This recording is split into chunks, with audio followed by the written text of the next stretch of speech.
Well, good morning and welcome to Frankly Speaking here on WYDC TV Big Fox. I'm your host, Frank Acom. We are broadcasting live and, as always, proudly from the Hesselson studio on Marcus Street in Corning. We have a very busy show in store for you today. Of course, we'll be talking Venezuela. We have some New York State issues to contend with. We're also going to be talking about Minnesota and Tim Walz. But first, I can't forget, a big Wyoming wave came through this morning. There it is on the screen. Thank you to Brian, great friend in Wyoming. Okay, some viewer comments this morning. Mark writes in, good morning, and good morning, Mark. I see Trump has given Venezuela a list of things they have to comply with. One of them is they can't deal with Russia, China, Iran, and Cuba. No oil for them because the U.S. will purchase the oil. That's going to make those countries furious. I myself think Trump's actions are leading to war. Thank you, Mark. Your comments, your thoughts on what Mark had to say. Do you think this is leading to war? We've got some media coverage of this we'll be talking about a little bit later on, where they're suggesting calls for impeachment are growing. President Trump predicting that if I know we joke about this, but it's almost as if the powers that be watch Frankly Speaking, because didn't we say just yesterday, early morning, that if the Democrats win in the midterms, there will be impeachments nonstop? That's just to be expected. Trump echoing that statement later in the day, saying that if Democrats get the majority, they will find some, no pun intended, trumped up charge to impeach him. We may talk about that a little bit later on. But first, on a very sad note, a couple sad notes.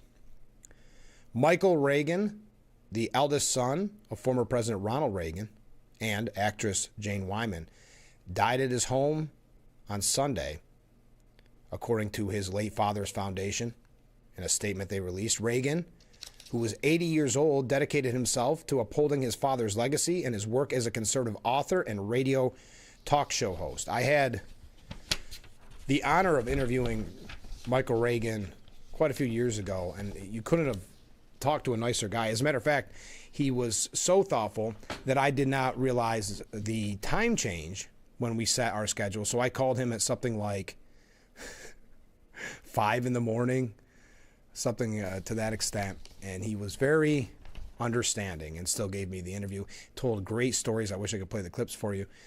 Great stories about how his father taught him about tax policy based on the fact that he was asking for a raise because the Crosby kids were getting more money in their allowance than he was.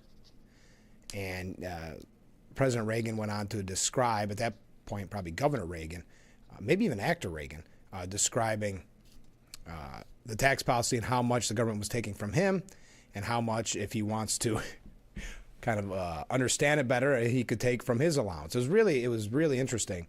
What a powerful voice in the conservative movement.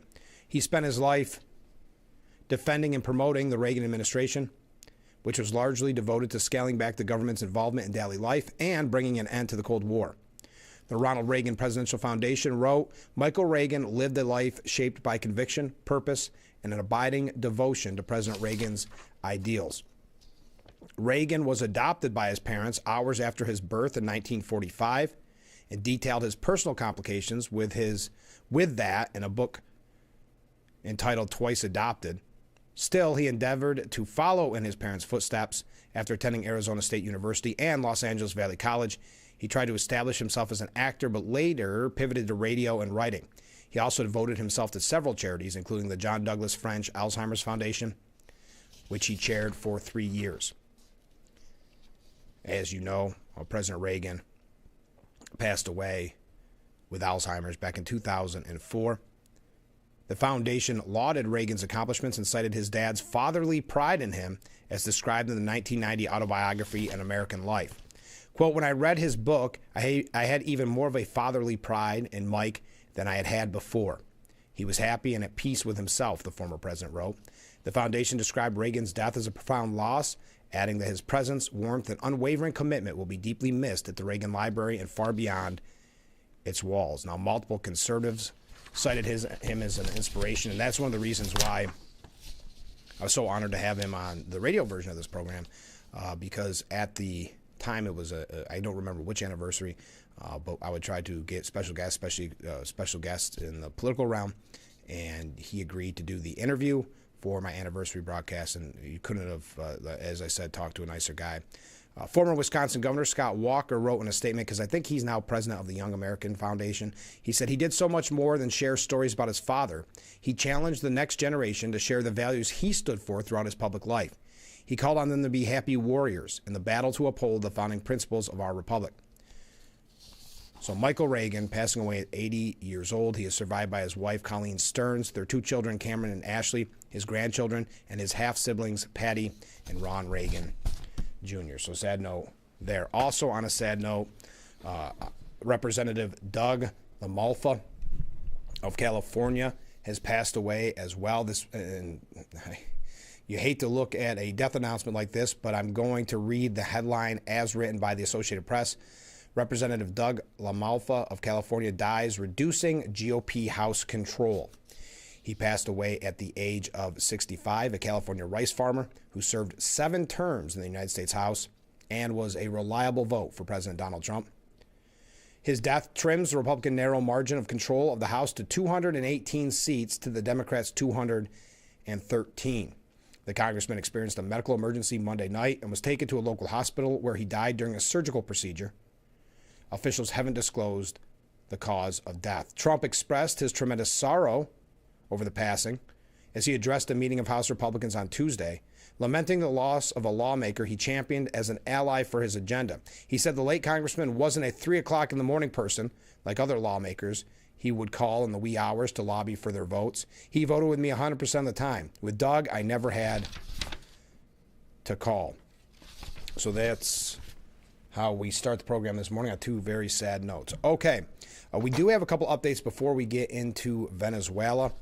We are going to talk, because there's a couple updates I think are just worth mentioning, either from past broadcasts or even recent broadcasts that are worth mentioning. We'll talk about Venezuela. We're going to talk about Walls, maybe a little bit here about Mamdani. There's a couple things about updates on the Democrats. James Carville, the Raging Cajun, he is predicting a major victory in November for Democrats. Now, keep in mind, James Carville is also the person who made the prediction that Kamala Harris would win the presidency. He's kind of a pundit that gets a lot of attention. He worked for the Clintons. I think he's the one that came up with the so overused and cliche statement, it's about the economy, stupid, which I don't understand why people always latch onto that and think it's almost like when they say it, they came up with it. But anyway, we don't need to get into that. But James Carville is saying that the Democrats will win big in November. We also have, and this is why I've got to say it quick, I'm going to get on a tangent here. I don't understand the White House's, I guess, fascination or not dedication, I hope, to the Atlantic. The Atlantic did, I think it was a 29-page glowing article about how Gavin Newsom is the front runner. Gavin Newsom is the front runner. And it is glowing. It is just a beautiful piece for Gavin Newsom. Amazing pictures as compared to what we saw the Atlantic do to Susie Wiles and J.D. Vance and the whole administration. So I don't understand it. I know Trump just recently gave another interview with the Atlantic in regards to Venezuela, and I don't quite understand it. If you understand it, let me know. I'd love to hear from you. All right. One update. A theater professor in Tennessee is back on the job and $500,000 richer. The professor was fired over a social media post in the wake of the assassination of Charlie Kirk. Darren Michael, an associate professor of acting and directing at Austin Peay State University, was reinstated last month, and the school paid him $500,000 as part of a settlement related to his termination. The public university will also reimburse Michael for therapeutic counseling services. I wanted to make sure I got that right.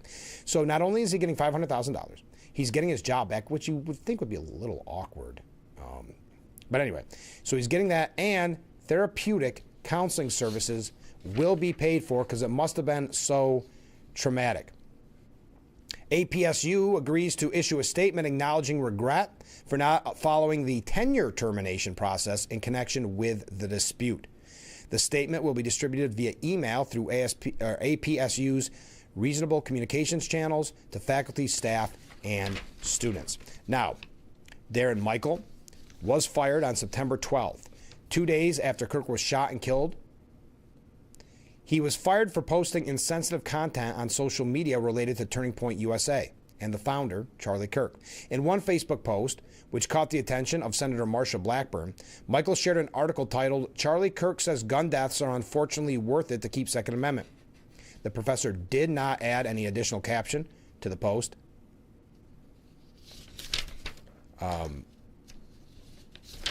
So then Marsha Blackburn shared it and said, what do you think? Tagging the school in there, the university in there, saying, what do you think about your professor, essentially?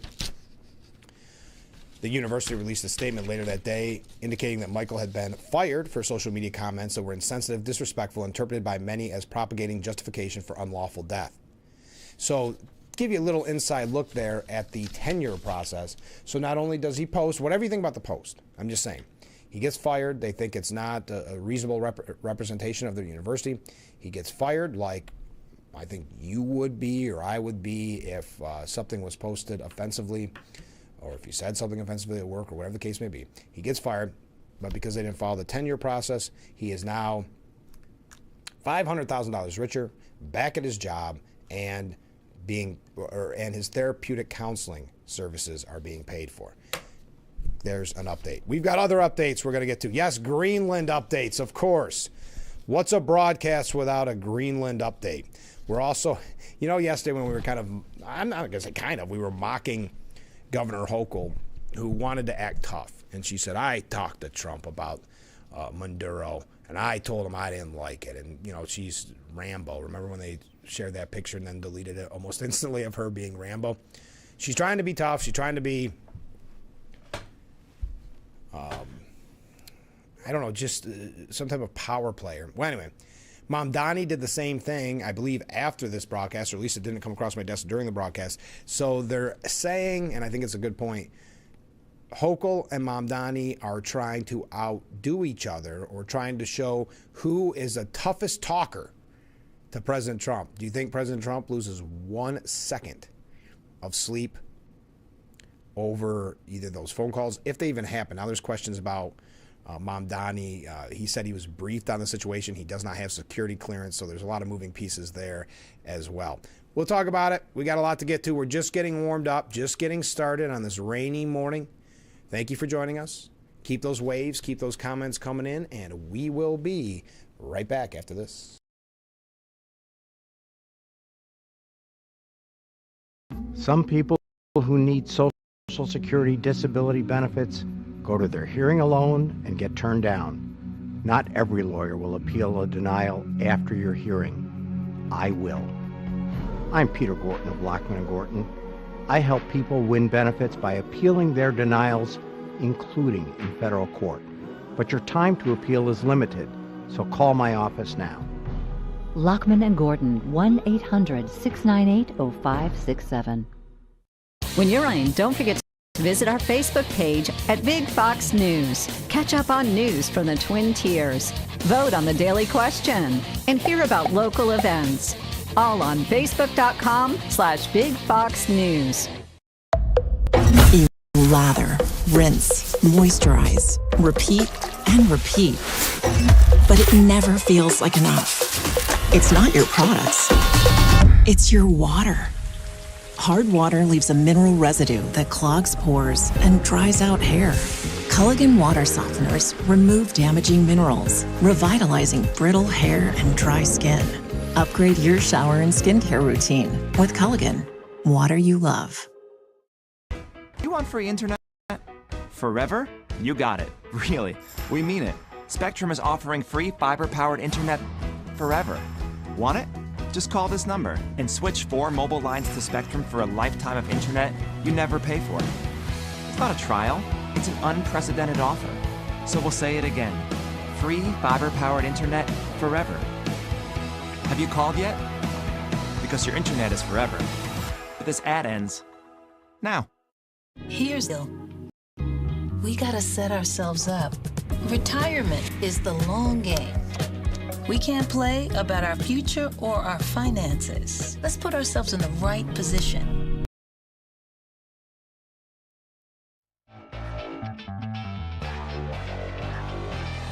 The Frankly Speaking Roof Cam, brought to you by Boss Security and Horseheads. Contact them today for all your business and home security needs. We are back broadcasting live from the Hesselson studio here on Marcus Street in Corning. We got some viewer comments coming in.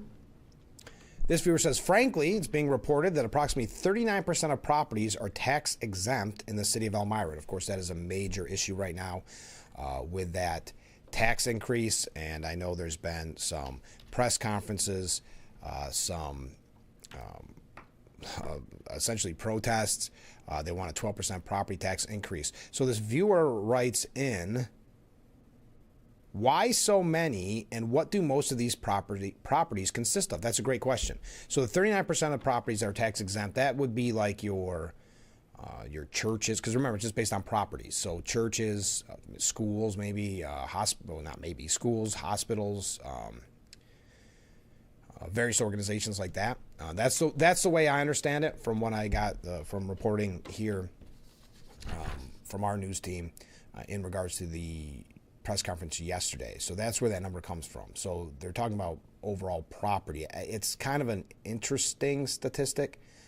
But again, that's not as if most towns and cities, I'm not really sure, most towns and cities have churches, hospitals maybe,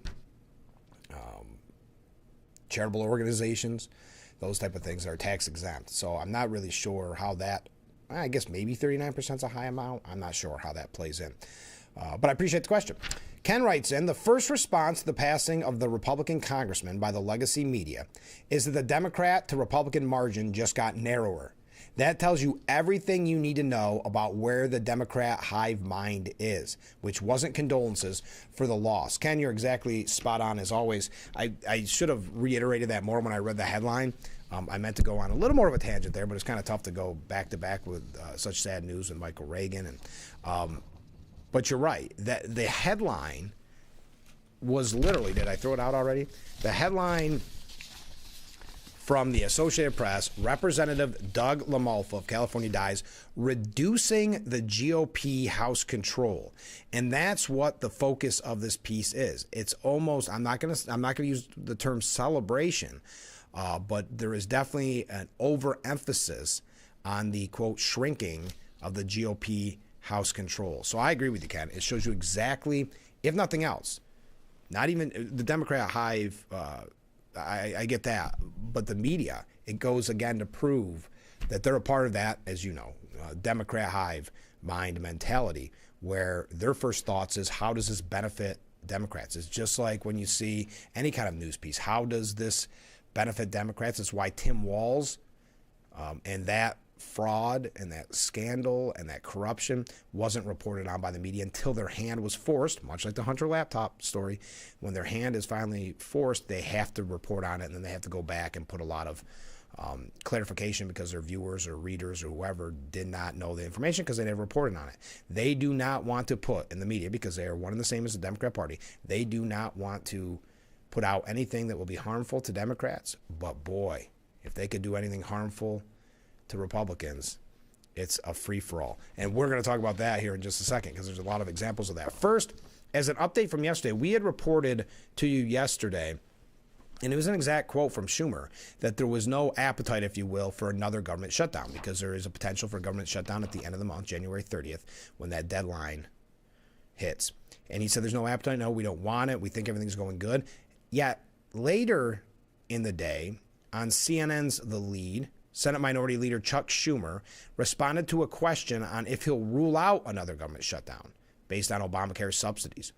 Jake Tapper said Democrats shut down the government for 43 days last year in an effort to extend COVID-era health insurance subsidies. Those are now obviously expired. Millions of Americans are going to see their insurance costs rise this month. Do Democrats have a plan to address that? A plan that could actually pass Congress, get Republican support? And are you willing to rule out another shutdown over that issue? So Senator Schumer answered, look, the best way to get this done is for the House on Thursday to pass the 3-year extension that Representative Hakeem Jeffries put together in a discharge petition, and then to have Senator John Thune put it on the floor, and it will pass. That's the only way to get this done. We're not going to get health care done if the Republicans stay in shambles. They don't have their own plan. They're divided on every type of issue, whether to privatize it. Thune and Mike Johnson, the two leaders, said that they wouldn't even extend health care benefits by a day, let alone a month, a year, 3 months, 3 years. So until the Republicans get their act together, we're not going to get anything done on health care. So will not rule out necessarily, but it doesn't look as if Jake Tapper asked a follow-up question. He would if it were a Republican, but he did not rule out the potential for a government shutdown. So kind of an update from yesterday's program. So alarm spreads among the allies of the United States of America over Trump's demands for Greenland. European leaders, reluctant to criticize Trump over Venezuela, fear irreparable damage to NATO if he seizes the Danish territory. That's coming from, I think this is the Associated Press as well, is it? Oh, Wall Street Journal, I'm sorry. So our allies are concerned about Trump's new passion project, Greenland. Now, Rubio, Secretary of State Marco Rubio, the hardest working man in show business, he's got a lot of jobs. And boy, even on the, I'm not going to tell you which outlet, but I was watching I would say a far left, but a mainstream media news broadcast last night, and even they were somewhat giving Rubio credit for how many hats he wears, for how much he's been doing, especially in relations to Venezuela. Now, that sometimes raises huge red flags, because does that mean the mainstream media, the legacy media, thinks Rubio's easily beatable by a quote-unquote Gavin Newsom? I don't know why I say quote-unquote, but that's who they think the front runner is.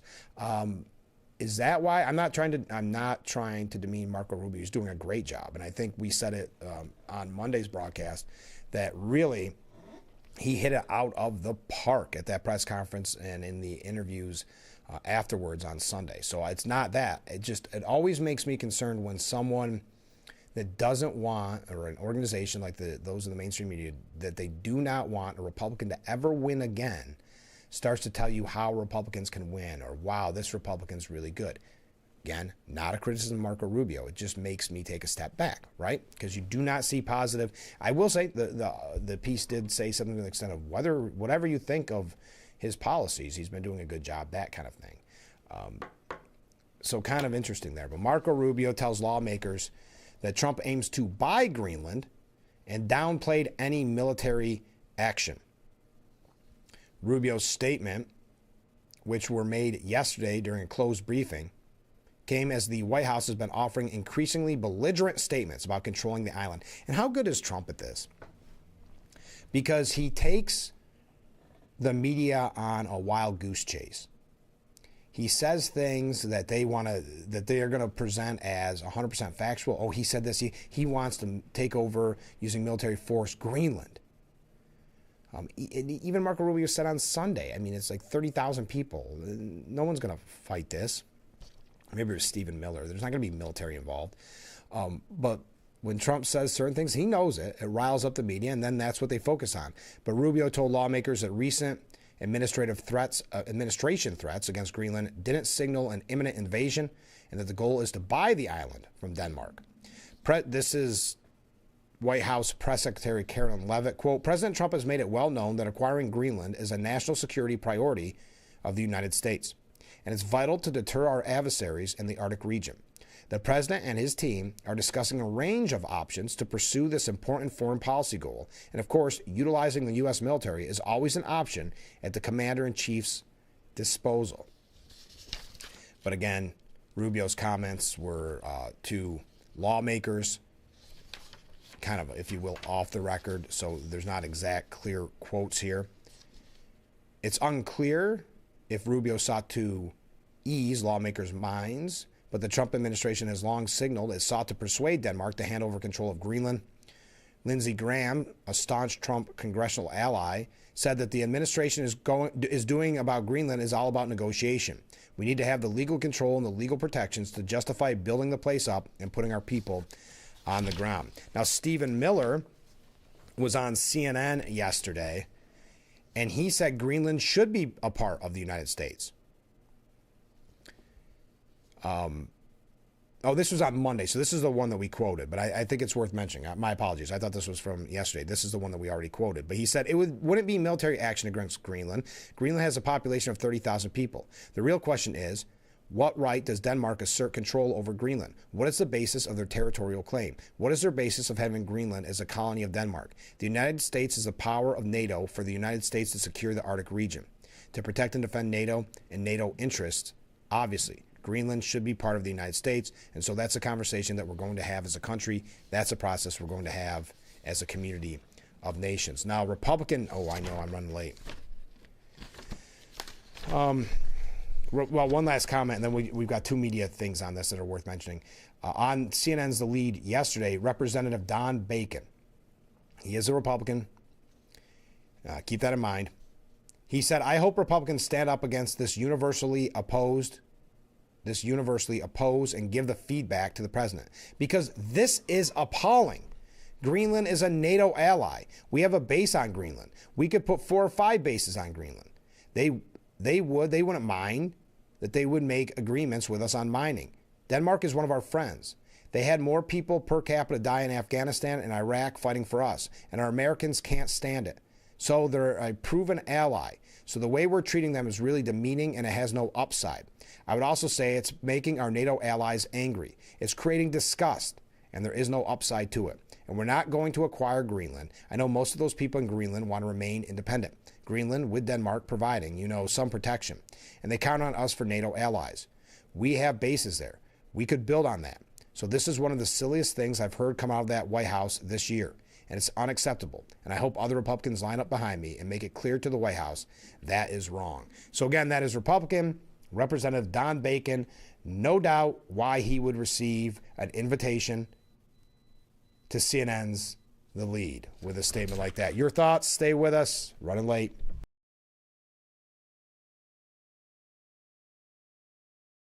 Don't have time to go to the gym? The health club is not an option?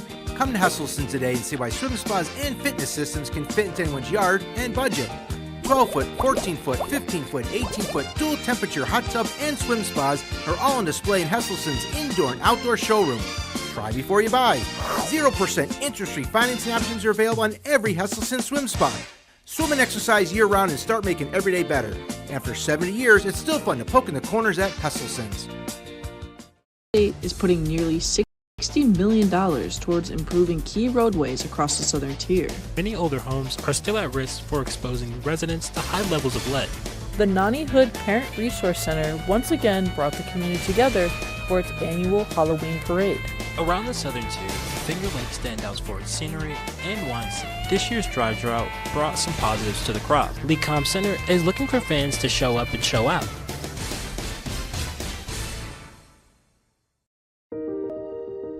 Small businesses are the heart of America.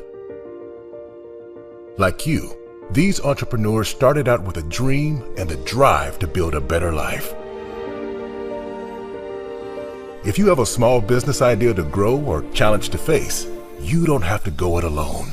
Since 1964, SCORE has helped millions of entrepreneurs build their businesses. Today, they are the nation's largest nonprofit source of expert mentoring, resources, and education.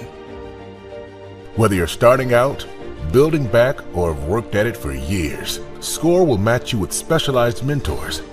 Our thousands of volunteers provide the guidance and connections you need for free. Your success is waiting. SCORE is ready to help. Find a mentor today at SCORE.org.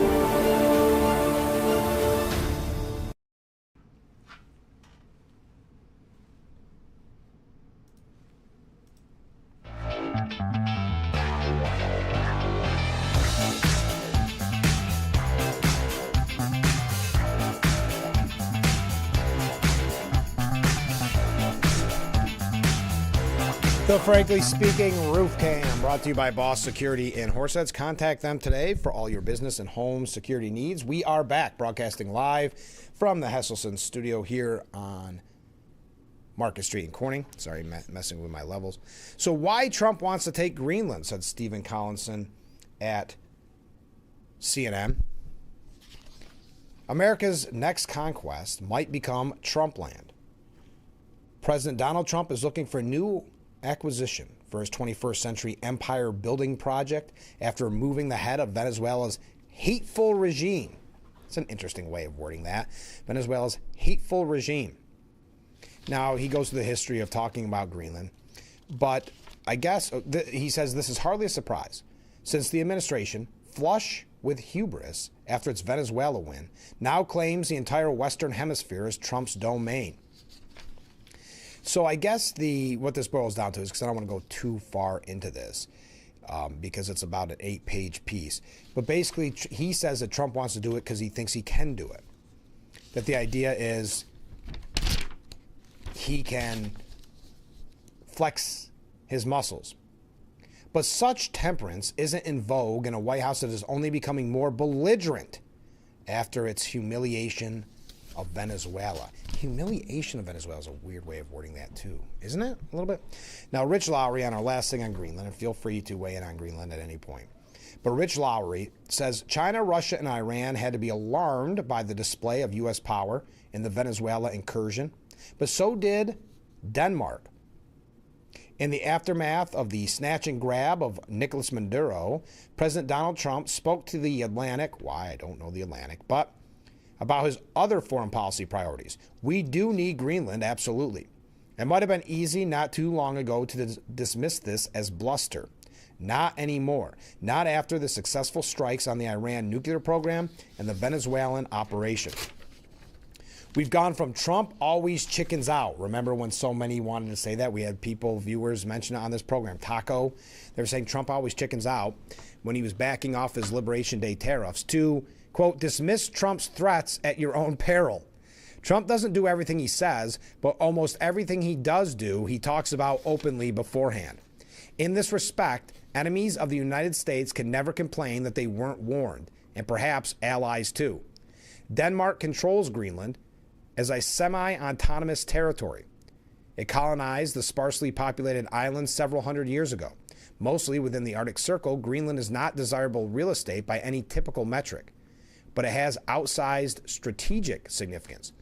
As more waters become navigable in the Arctic Sea, the top of the world opens up for greater geopolitical contention. Greenland occupies a crucial spot. It sits on a key naval corridor between the Atlantic and the Arctic, and it has reserves of critical minerals and perhaps fossil fuels too. If it fell into our lap, it'd be an excellent addition to our territorial holdings. There's a reason that American statesmen down through the decades have coveted the island. The problem is that it's not currently available. What are the other options? A lightly armed contingent of Americans crossing guards could possibly take it over in a couple of days. The challenge, though, is political and diplomatic, not military. A NATO ally seizing the territory of another NATO ally would obviously be a grave threat to the integrity of the alliance. Would Denmark invoke Article 5 against the United States? It has the makings of a good spoof musical, but it's not something anyone would want to experience in reality. Although Trump has said in the past that he doesn't take military force off the table, an amazing statement in and of itself, he also talked of buying Greenland. Again, this is Rich Lowry. Now, they say it's not for sale. If Trump really pushes the issue and forces Denmark and NATO into a corner with the 82nd Airborne ready to go on an airstrip somewhere, he could probably compel a sale, but be courting a diplomatic crisis, damaging the reputation of the U.S. without enough upside. The fact of the matter is, we can almost certainly get whatever we want from Greenland without violating a friendly country's sovereignty or straining a world historic alliance to the breaking point. We already have a missile defense base there. Given the national security importance of critical minerals to both the U.S. and NATO, it should be possible to unlock Greenland's resources. Instead of clapping back at Trump, Danish Prime Minister Frederiksen should be reaching out, asking to sit down for a steak dinner at Mar-a-Lago and offering a deal. While public pressure gets Trump's back up, private persuasion, and a warm relationship goes a long way. For his part, Trump should realize that making everyone in a friendly nation hate him doesn't help his cause. His loose talk of annexing Canada last year helped Justin Trudeau's party survive a national election that it should have lost.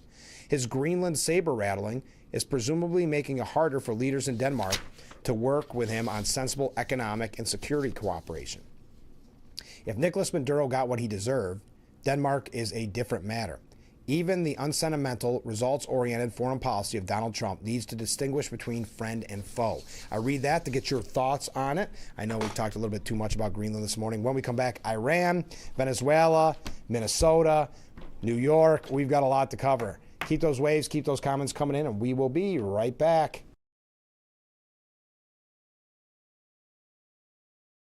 Your tap water is delicious. I know, right? It's this Culligan Smart drinking water system. What do you think is going on in there?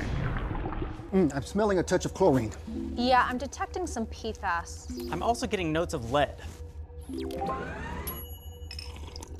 Perfection. Sending it up. Here we go. Certified to reduce more than 70 contaminants. It's like having your own team of water experts. See the smart difference at Culligan.com. Every January is New Year's Day at Colors. Stop in and receive phenomenal savings as our rock bottom prices will be available for the whole month. We have pallets of 6, 12, and 20 mil LVT in stock starting at $1.99 per square foot. Up to 50% off on all in-stock carpet and LVT. Take 10% off our already low prices for all special orders. Bring in your measurements or we can measure for you. Hurry in for the best selection as these are the lowest prices of the year. Colors, Carpet, and Flooring, we have a buddy in the flooring business. Do you know that children growing up with poor air quality have smaller lungs and higher rates of asthma than children that grow up with good air quality? And unfortunately, poor communities have poor air quality. IQ Air Foundation is working to change this. Today, the IQ Air Foundation provides filtration technology to schools with poor air quality through our Clean Air for Kids program. Our goal is to help over 50,000 school children every year breathe over 90% cleaner air indoors, helping to level the playing field, reduce barriers to learning, reduce sick days, and increase test scores. Mitigating poor air quality is key to environmental justice. Help Clean Air for Kids reach more children at IQAirFoundation.org.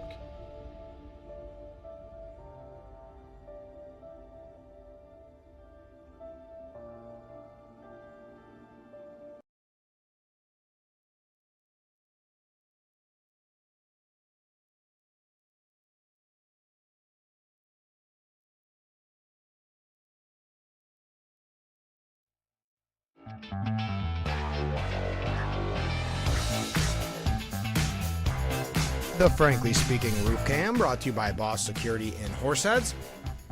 Contact them today for all your business and home security needs. We are back, broadcasting live from the Hesselson studio here on Market Street in Corning. Mark writes in, Trump is a businessman. Venezuela for oil and Greenland for minerals. He wants to show the world he can get anything he wants. Thank you, Mark. Now, we are going to talk about Venezuela in a moment because it does tie in with Iran. Did you see that Iran, as the new residents of Iran are flooding the streets and protest, thousands calling death to the Ayatollah? It's the country's largest protest, one of the country's largest protests, and it's about the crumbling economy. Did you see how they tried to calm the nerves of the people of Iran? They said that they would give them kind of a stimulus, if you will, a stimulus payment. They announced Monday, the government officials, that about 80 million eligible citizens will receive 10 million Iranian rials. I think I'm pronouncing that right. 10 million Iranian rials if they stop their protests in the street. That's their stimulus. They'll get it a month. Wow, 10 million Iranian rials a month. That must add up. Until you realize with the exchange rates, that's $7.70 a month in their stimulus. Wow. So with the economic pressure that has led people to starve and then therefore protest in the streets, there's even talk of regime change potentially. And Because of that, they offer their residents, the people of Iran, around $7.70. By the way, during these protests, at least 36 people, including 34 protesters and 2 members of Iran's security forces, have been killed during the unrest, with another more than 1,200 detained, according to human rights activist news agency. More than 60 have been injured in the turmoil, according to the agency report. Well, there you go. So you get about $7 in stimulus. Now, as Venezuela buckles under Trump, according to CNN, Iran sees an uncomfortable parallel. And this isn't just CNN. There's many that have been reporting on this, that this is a kind of a loud message to Iran, what happened in Venezuela, as Iran is not in a good position right now. The Iranian leadership, already grappling with international unrest and internal unrest and multiple crises, is now confronting the prospect of renewed U.S. military action after its nuclear sites were targeted last summer. An escalation driven by an emboldened U.S. president who has also threatened other adversaries in the wake of the Venezuela attack. Trump saying on Monday, if they start killing people like they have in the past, I think they're going to get hit very hard by the United States. Now, what is interesting about this, if you're someone in Iran, that you're broke, you're going hungry, you're being offered $7 a month to stop protesting, and then you hear that Iran is still laser-like focused on building their nuclear program. It's got to be so maddening, and I think that's why the protests have only grown. Michael Goodwin says, think of this as the domino theory in reverse. The initial Cold War version featured the American fear that if a country fell under communism control, its neighbors would also be swallowed up. In the current swirl of events, the theory envisions a similar pattern, but this time it's freedom that is being spread, making for more positive outcomes. Case in point, what started in Venezuela might not stop there.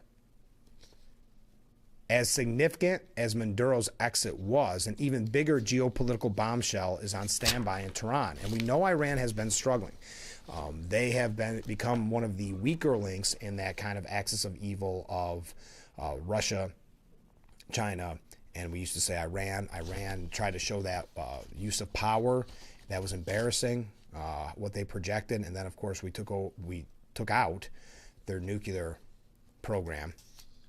But what he's essentially saying is, this is the Maduro arrest is a big message to the powers that be in Iran.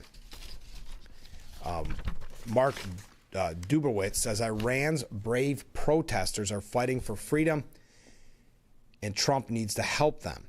For the United States, the task now is not simply to continue exerting maximum pressure on the regime. It's time to pair that pressure with a clearly declared policy of crippling the Islamic Republic through maximum support for the Iranians who are determined to overthrow it. When President Trump restored maximum sanctions last February, he was clear about its goal: deny Iran a nuclear weapon, dismantle its terror proxy network, and stop its ballistic missile program. During the last year's 12-day war between Israel and Iran, as the Israeli Air Force cleared the skies and struck at Iran's command and control, nuclear sites, and ballistic missile capabilities, the United States reinforced Trump's message with strikes on 3 nuclear facilities, including the deeply buried Fordo enrichment site. What Washington has not yet done and must now do is explicitly commit to breaking the regime's capacity to rule. That does not mean another Iraq or Afghanistan. It does not mean American invasion forces, nation building, or occupation. Regime change in Iran won't come from U.S. troops marching on Tehran, but from Iranians in the streets, backed by American power and Israeli action aimed squarely at immobilizing the regime's repression apparatus. The Iranian people have already made their clear choice. This protest wave, building on uprisings stretching back to 2009, leaves no doubt about their aspiration.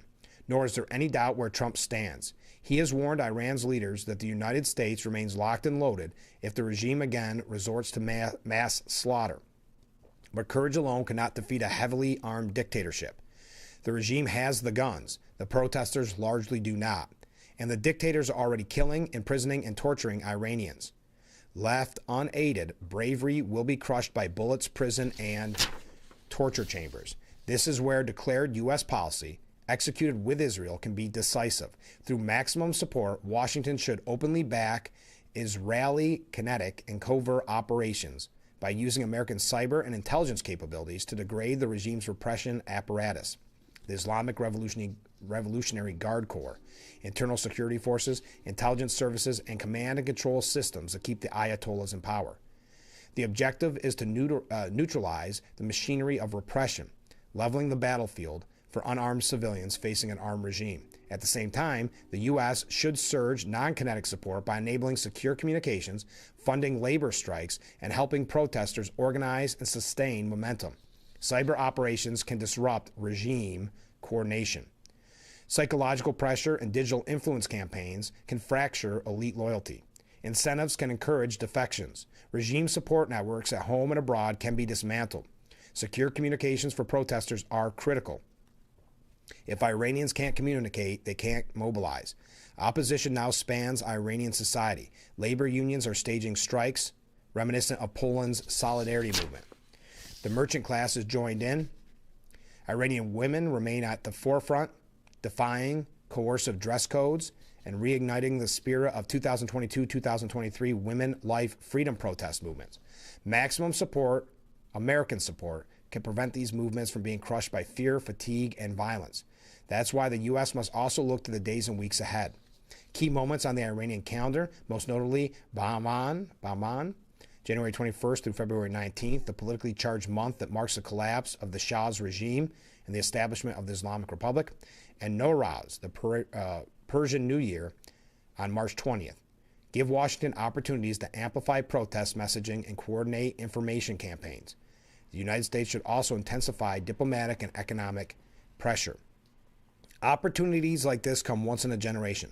Not since 1979 has Iran's regime been so vulnerable. After nearly half a century of theocratic darkness, history has opened a narrow door. President Trump should help push it open. Mark Dermowitz is Chief Executive of the Foundation of Defense on Democracy. I thought that was a great way of tying that in as we get ready to discuss Venezuela. When we return, we are going to talk about Tim Walz. We are going to talk about some New York State issues as well. We have a lot to get to, and this program is moving quickly. So keep those comments coming in, keep those waves coming in, and we will be right back after this.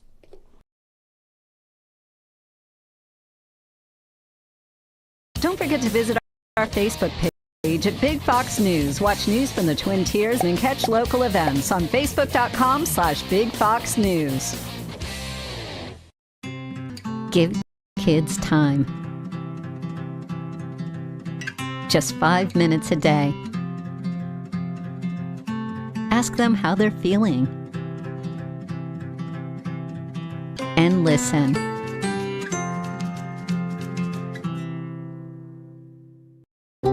Having a safe home is essential to many aspects of our lives. From a sense of community and safety, to physical and mental health, to economic security and independence. Most homes in our communities are not accessible and are not designed to accommodate the changes that come with age, including the risk of falling.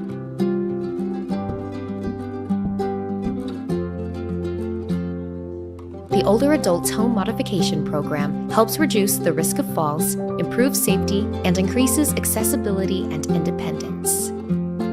Through this program, Rebuilding Together works with older adults to provide no-cost preventative home repairs so our neighbors can safely age in place in the homes and communities they love.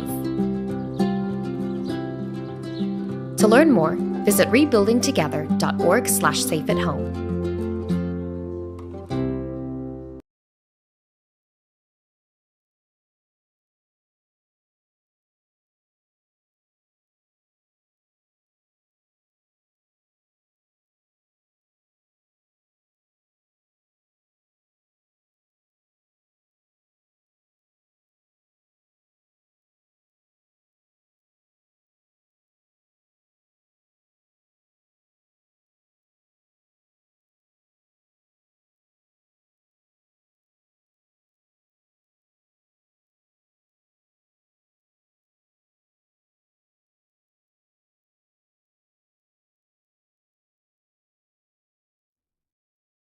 The Frankly Speaking Roof Cam, brought to you by Boss Security and Horseheads. Contact them today for all your business and home security needs. We are back, broadcasting live from the Hesselson studio. So we're learning that 7 U.S. service members were injured in the Venezuelan operation to capture Maduro.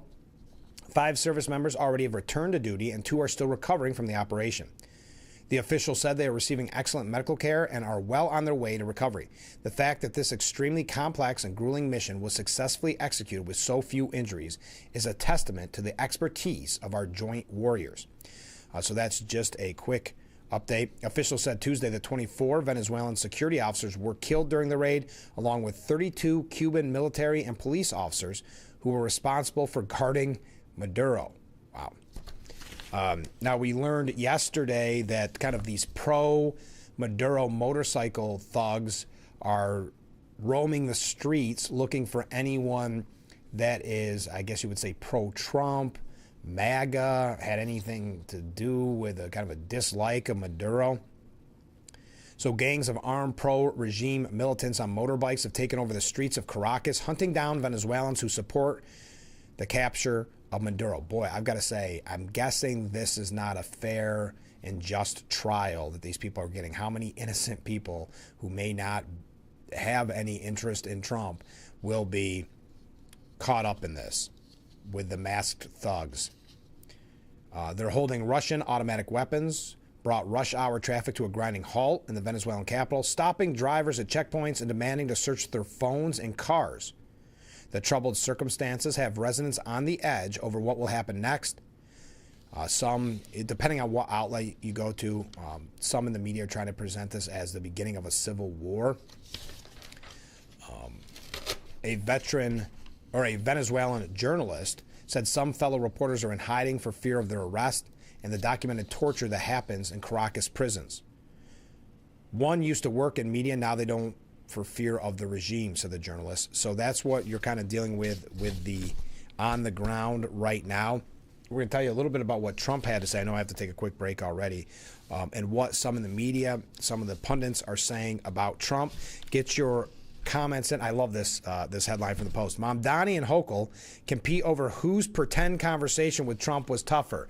Again, it's as if they watch this program, because as we joked yesterday, do you really even think Hochul talked to Trump about Maduro?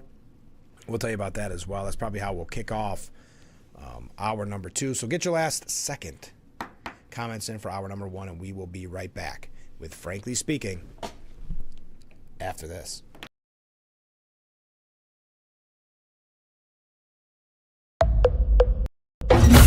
Lather, rinse, moisturize, repeat, and repeat. But it never feels like enough. It's not your products. It's your water. Hard water leaves a mineral residue that clogs pores and dries out hair. Culligan water softeners remove damaging minerals, revitalizing brittle hair and dry skin. Upgrade your shower and skincare routine with Culligan, water you love. You can just keep watching and scrolling, and the world will still feel like it's falling apart. Widespread missiles. Highest hospitalization. Evacuation in the West. Forced labor. Or you can take action by joining a movement that's creating real and lasting change instead. Partnering with communities around the globe to help uproot poverty and plant seeds of hope for a brighter tomorrow.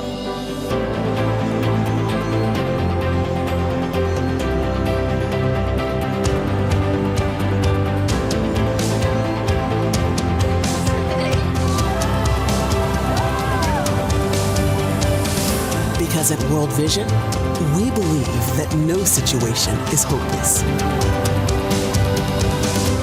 Join a movement that's changing the world for good.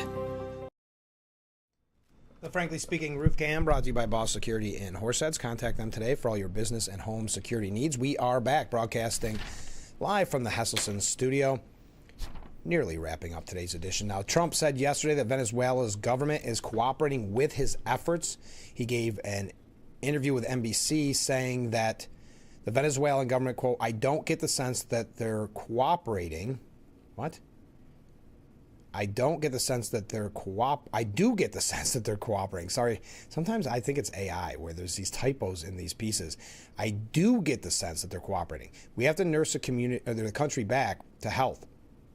He also said that Venezuela is selling up to 50 million barrels of oil to the United States at market price, and that he will control what the South American nation can do with the proceeds from the sale.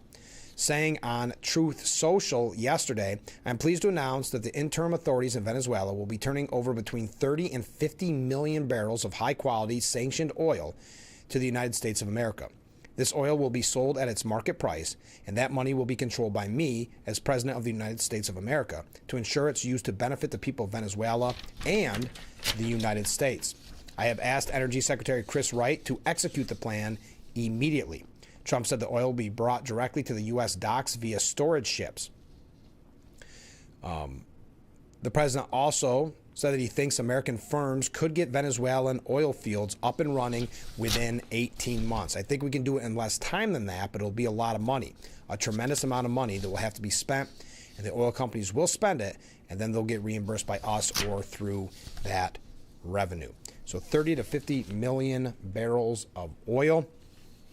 But the media is saying because of all of this, Trump impeachment calls gain pace amid Venezuelan fallout, according to the Time. Now, what's the Venezuelan fallout? Everything that I've seen are just talking points from those on the left, the Democrats. The talking points that he didn't notify Congress, which he doesn't have to do. That there's a precedent there. He does have to give them updates within, I think, 48 hours, something like that. Then you have Chuck Schumer and others saying, well, when we had the meeting a couple weeks ago, they said nothing like this was going to happen. There's perjury. They misled. So now, I guess, growing calls of impeachment, which goes to the point that Trump said just yesterday that if the Democrats win the majority in November, he will, for whatever reason, they will find something, fabricate something to impeach him like they had in the past. At home, the U.S. calls for the president's impeachment are now gaining momentum as some Democrat lawmakers, along with prominent figures in the political space, demand the action be taken. Okay, so Democrats and politicians or political pundits from the Democrat side, that leads the Time, to publish a piece saying the impeachment calls grow. Is that any surprise? So you're telling me Democrats want to impeach the president that they've already impeached twice in his first term for nonsensical reasons. I just want to make sure we're on the same page here. And they think it's impeachable that we took out. So again, showing their full-throated, wholehearted support of Nicolas Maduro, apparently. This was a bridge too far to cross in taking out a brutal dictator. Not taking out, not murdering, I shouldn't say taking out, capturing a brutal dictator to bring him to court. That is an impeachable offense, and that is too much. And now the media is happy to run with it. The Democrats, well, they don't say that at first. Trump impeachment calls gain pace amid Venezuelan fallout. So what's your first reaction? You think, oh no, are there some Republicans that are latching onto this? At home in the U.S., calls for the president's impeachment are now gaining momentum as some Democrat lawmakers, not even all, some Democrat lawmakers, along with prominent figures in the political space, demand that action be taken. So that just means Democrat political pundits. I'm not going to read all their quotes. It's not worth it.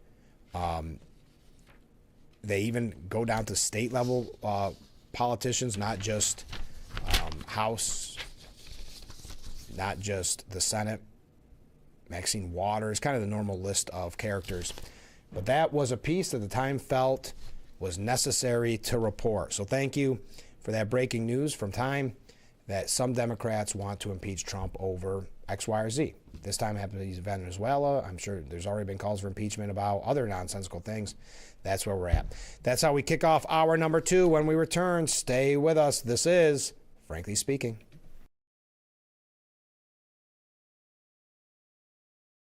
Well, it's strained. It is? It's a repetitive motion injury. Do you do this a lot? Well, I do give out a lot of checks.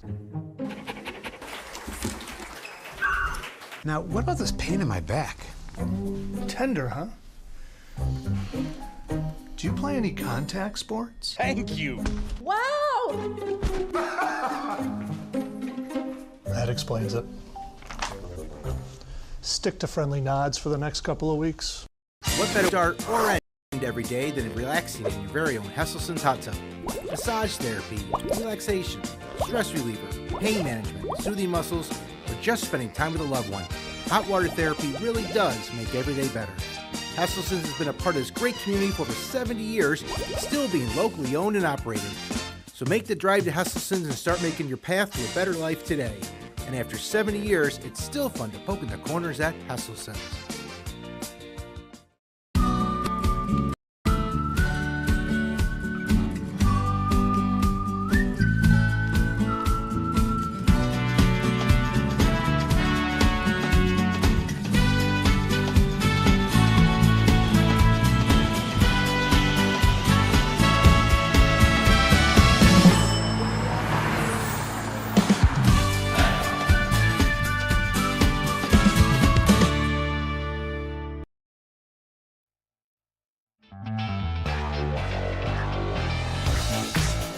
And we welcome you to hour number 2 of Frankly Speaking here on WYDC TV Big Fox. I am your host, Frank Hakem. We are broadcasting live from the Hesselson's studio here on Marcus Street in Corning. One quick thing I want to mention. Tomorrow we're going to have representatives on the program. I know we haven't had a guest in a while because of the holiday season.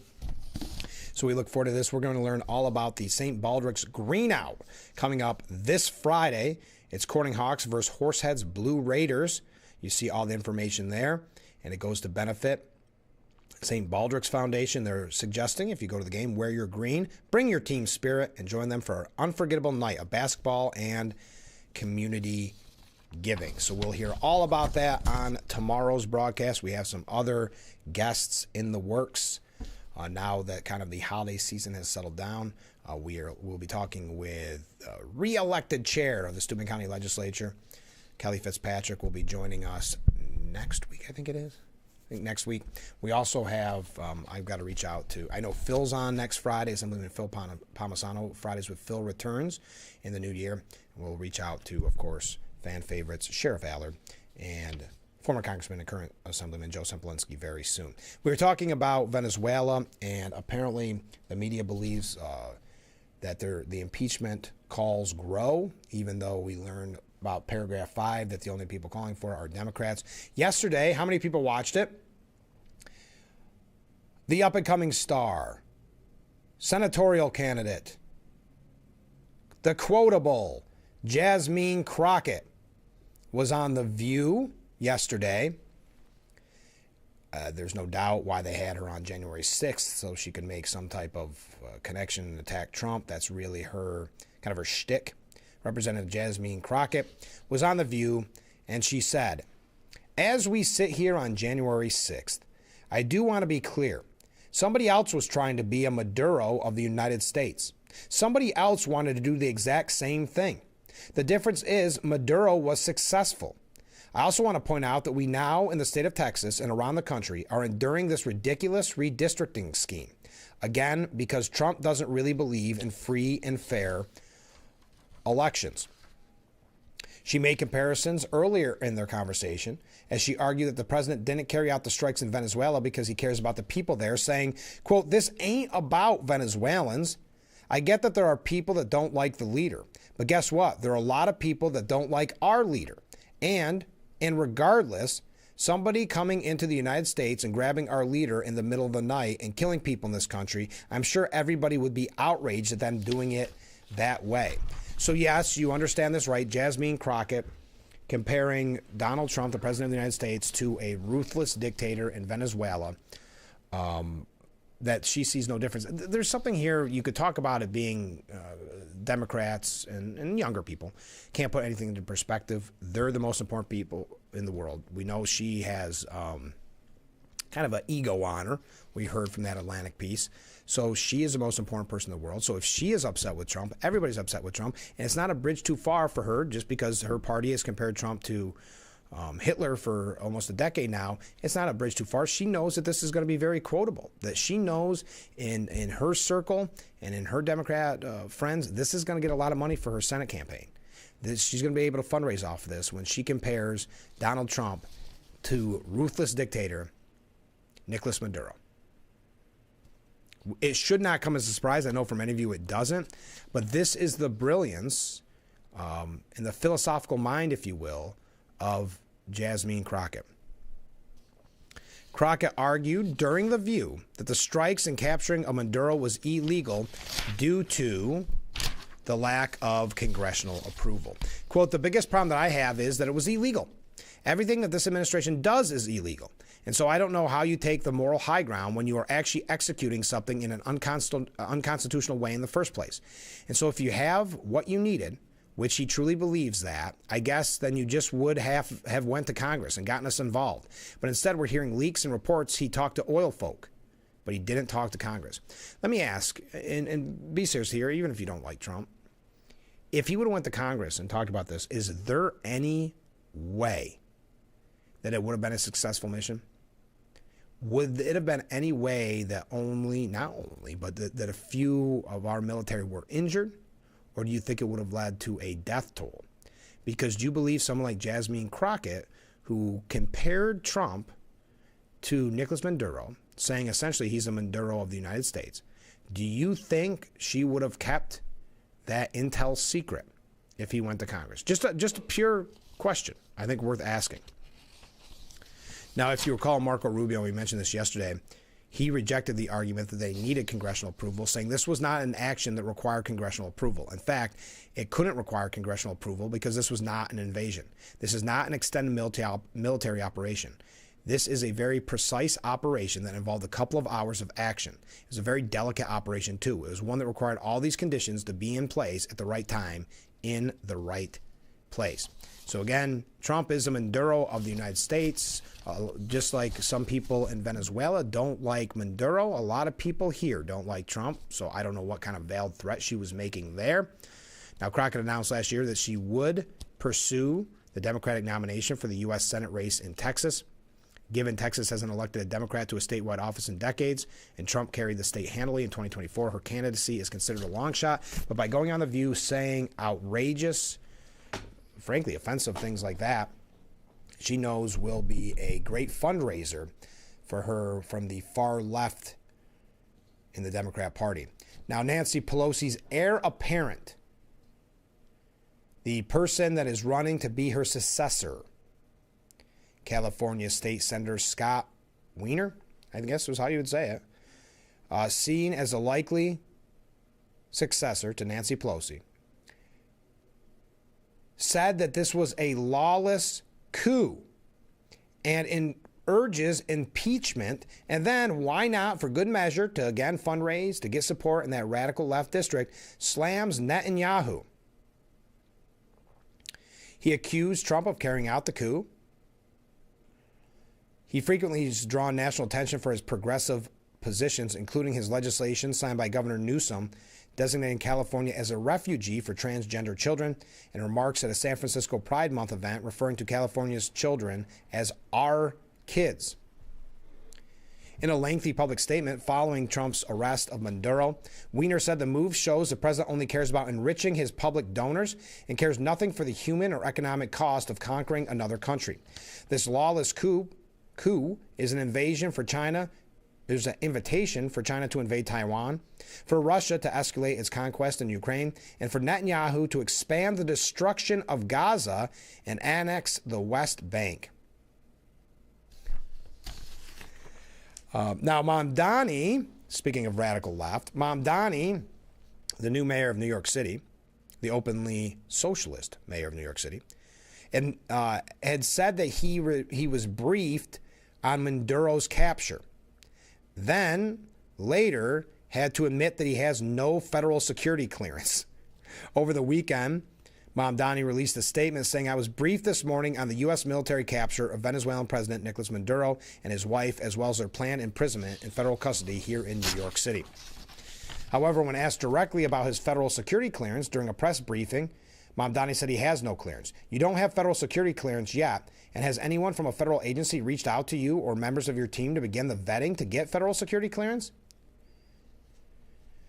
Mamdani responded, "That briefing, yes, was conducted by my team, and the question of federal security clearance is one that's on and on. So you do have it? No, not yet. So what his briefing was, to make it sound like he was more important, he said he was briefed on the issue. What that meant is he asked his staff, what happened? Did you happen to watch the news this morning? But he wanted to make it sound much more important, so he said he was briefed. And that leads us to the piece that I said I was going to kick off the second hour with, but I've actually waited quite a while. Yesterday, we talked about Governor Hochul and what we assumed was probably a made-up call, but even if it wasn't a made-up call, she was talking tough to Trump. She chastised, she slapped the wrist of Trump for what he did. But remember, as I mentioned, she didn't get the talking points. I don't think she gets the talking points, so when she does finally see the trend of what Democrats are saying, she rips them off. But she can't get them perfect because everybody else, Hakeem Jeffries, Chuck Schumer, Nancy Pelosi, everybody started with how bad of a guy Maduro was. But Maduro was really bad, but that's how everything went. She started off by saying, I told Trump that this was wrong, blah, blah, blah. Oh, but Maduro's a bad guy. She just doesn't have it, folks. She tries so hard to. That's the tough part. Tries and fails so consistently. But the New York Post editorial board says one of the sillier sideshows of local politics is Mayor Zohran Mamdani and Governor Kathy Hochul's contest over who gave President Donald Trump the biggest earful over Operation Absolute Resolve. Again, this is a victory for them to be critical of bringing down a ruthless dictator. Anyway, just a few hours after the raid to capture Nicolas Maduro and his wife, the leader of the free world put everything on hold, at least as Mamdani tells it, to be scolded by the mayor about his erroneous violation of federal international law. So here he is, the president of the United States, the most powerful man in the world, says, all right, we just did this raid. We're coming down from that raid, trying to figure out all the, everything that's going on. We're going to do a press conference. I've got to hear from Zohran Mamdani, the mayor of New York City, and preferably afterwards, Governor Hochul. That's what we're to believe. Mamdani said he'd been briefed on the raid before giving the president earful. The mayor later had to admit that he did not mean getting looped in by top U.S. intelligence figures. Turns out he doesn't yet, if ever, have the security clearance for that. Nope. His staff just told him what was in the news.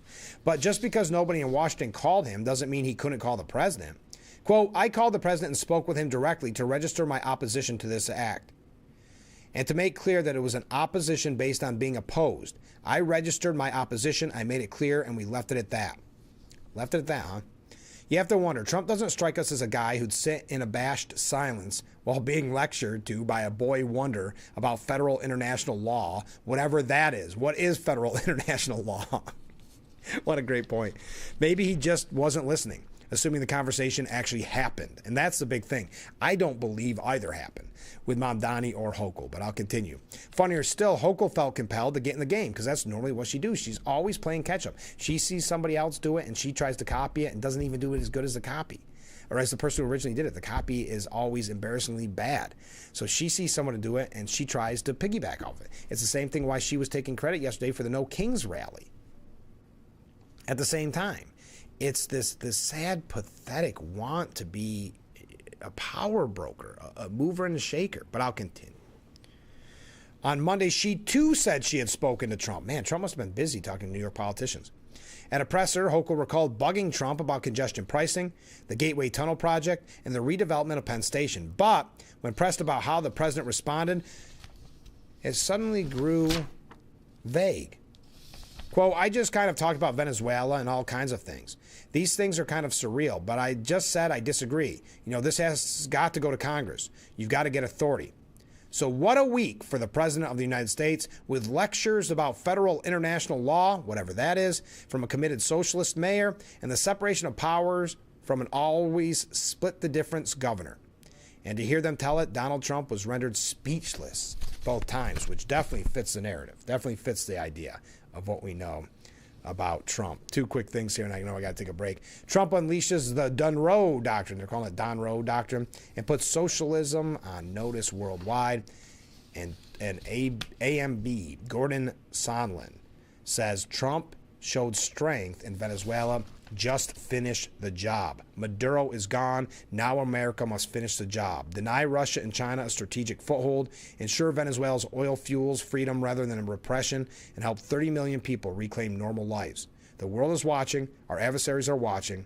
This is the moment to prove that when America leads with clarity and resolve, it doesn't just remove tyrants, it shapes history. All right, stay with us. We got to take a short break.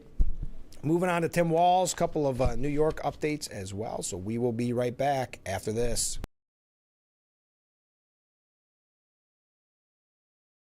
Your tap water is delicious. I know, right? It's this Culligan Smart drinking water system. What do you think is going on in there? I'm smelling a touch of chlorine. Yeah, I'm detecting some PFAS. I'm also getting notes of lead. Perfection.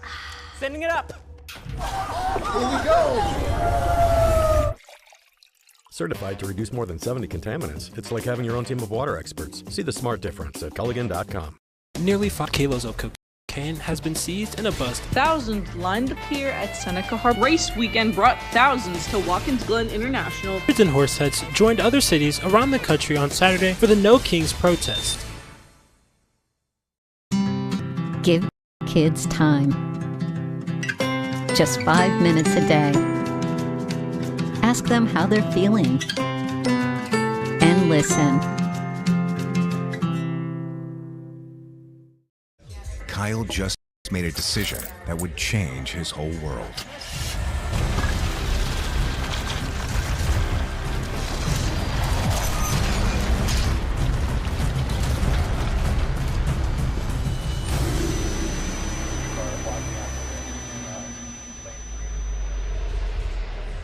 Hey, you're sober?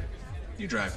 Kyle just made a decision that would change his whole world. Drive sober or get pulled over.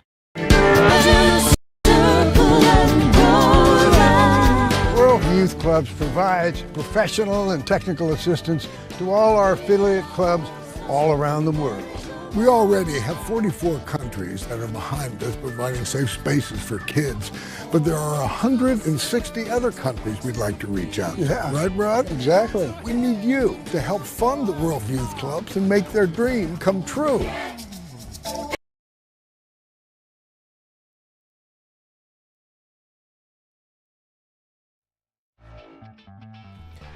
The Frankly Speaking Roof Cam brought to you by Boss Security in Horseheads. Contact them today for all your business and home security needs. We are back, broadcasting live from the Hesselson studio here on Market Street in Corning. A couple comments from viewers. Good morning, all. Well, good morning to you. The biker gangs in Venezuela are a faction of the Tre Engara. I never know how to say that properly, but the TDA gang. A prison-based gang who've been terrorizing people for years. This is nothing new. This doesn't happen because of what happened with the capturing of Maduro.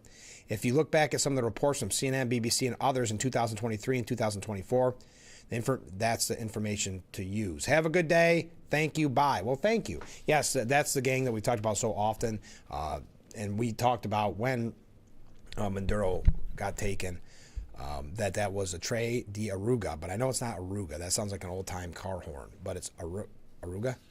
Anyway, yes, that gang has been prevalent. We've been talking about them for a long time on this program because that has been a major issue when we talk about drugs, human trafficking, etc. So thank you for that. Ken writes in, obviously I'm not an economist, but looking at the Greenland-Denmark alliance, I would think that Denmarkians would jump at the chance to stop sending a subsidy of about $700 million a year to Greenland to help pay for their governing costs. That's a good point. But with Greenland having a GDP of about $3.4 billion, about $60,000 per person, and if you believe Copilot, the average personal gross income was over $250,000 in 2022, in comparison to the average personal income of U.S. residents of about $62,000. I would think Greenland residents would be hesitant on becoming a part of America and afraid of taking a cut in pay. But then, on the other hand, possibly an alliance with the U.S. might bolster their income due to mineral rights. Obviously, I don't know the veracity of that dollar noted above. They were the best I could find in short notice. I assume that they could be off by a magnitude of 10 to 15%. If anyone has better information, it would be interesting to see. Thank you, Ken. I do appreciate that. Did you see Tim Walz's temper tantrum yesterday? They had a meltdown. Now, we know that he is not running for re-election. It would have been for his third term because of all the scandal going on. Even his own daughter saying there must be something there.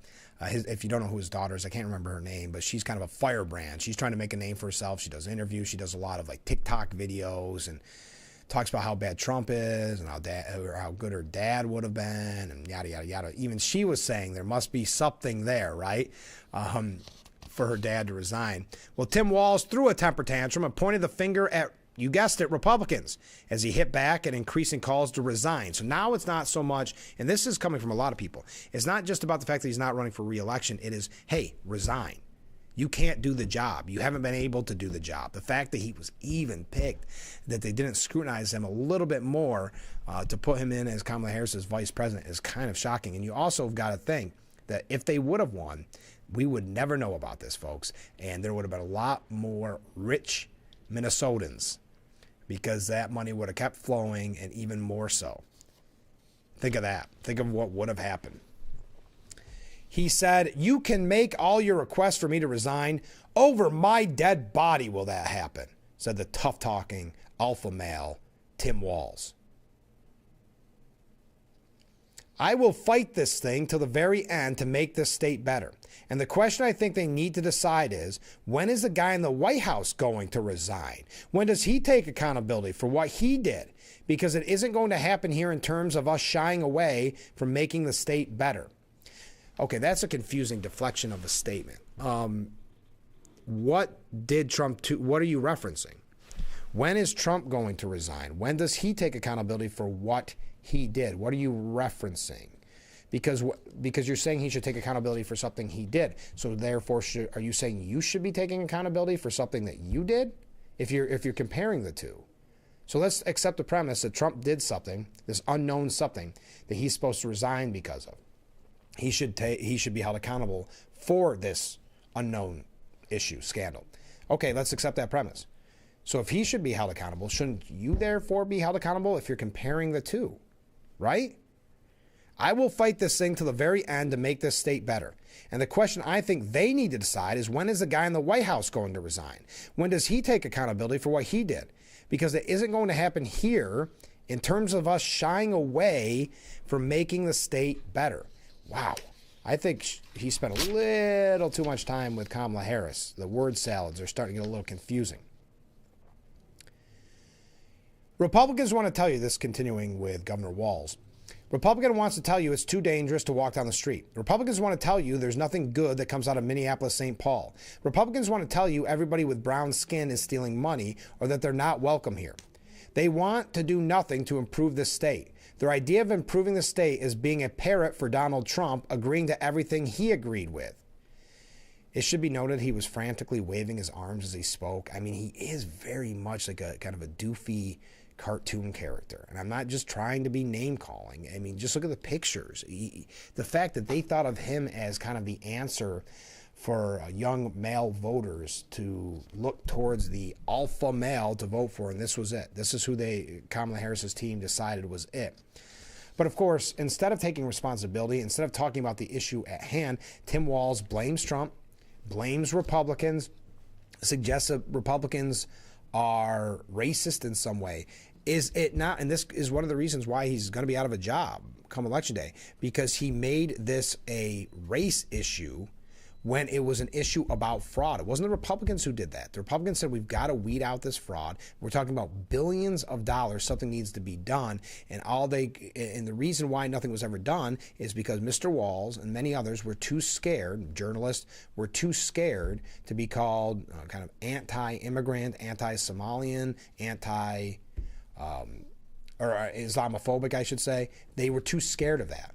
So now he is trying to suggest, when we're seeing the numbers, billions of dollars in waste, fraud, and corruption, instead of addressing that, Republicans are racist. That's Tim Walz. That's who you could have had as your vice president. And he's waving his arms while doing it. The meltdown comes a day after Walz had that announcement that he wasn't going to run. despite being the clear front runner. And you remember he said at the time, every moment I'm campaigning, I'm not spending time focusing on the... He knows the scandal is going to be much bigger, but that was his excuse, and I'm paraphrasing, that every moment he was campaigning wouldn't be a moment he could focus on the people of Minnesota and focus on writing this stuff, these kinds of things. They're saying this could amount to up to $18 billion or more. That's right, not million, $18 billion or more in this fraud scheme involving housing, food aid, and daycares in the state. And that all happened under his watch. So he knows this is only going to grow. He knows this is only going to get worse, and he's only going to get worse. Now, we had someone yesterday make the comment on the program, a viewer, saying it was looking so bad for Democrats in general. They believe that the Democrats got the Walls and said, you've got to resign to take the heat off of this story. And it will, unfortunately, take the heat off the story now that not run for re-election. I didn't mean resign. So now that he's not running for re-election, it does kind of take a little bit of the heat off of this story. It gives the media another excuse not to report on it. They didn't report on it at first until their hands were forced when it came to Trump withholding funds. So they had to report on it, backtrack, and tell you all because they had never reported on it, tell you everything that was happening, and it just got too much for Walls. That is amazing, isn't it? Many are calling for him to resign, but again, he said he will resign. He will not resign. Over my dead body will that happen. On that note, we got a couple other things. Stay with us. We'll be right back with Frankly Speaking here on WYDC TV, Big Fox. Don't have time to go to the gym? The health club is not an option? Come to Hesselson today and see why swim spas and fitness systems can fit into anyone's yard and budget. 12-foot, 14-foot, 15-foot, 18-foot dual temperature hot tub and swim spas are all on display in Hesselson's indoor and outdoor showroom. Try before you buy. 0% interest-free financing options are available on every Hesselson swim spa. Swim and exercise year-round and start making every day better. After 70 years, it's still fun to poke in the corners at Hesselson's. When you're running, don't forget to visit our Facebook page at Big Fox News. Catch up on news from the Twin Tiers. Vote on the daily question and hear about local events. All on Facebook.com/Big Fox News. Give kids time. Just 5 minutes a day. Ask them how they're feeling. And listen. When you're in the area, you reach a point in your career where you've traveled enough, and that was our situation, and we were ready to retire from the military, and we found a house here that we felt would be a great environment for our children to grow up in.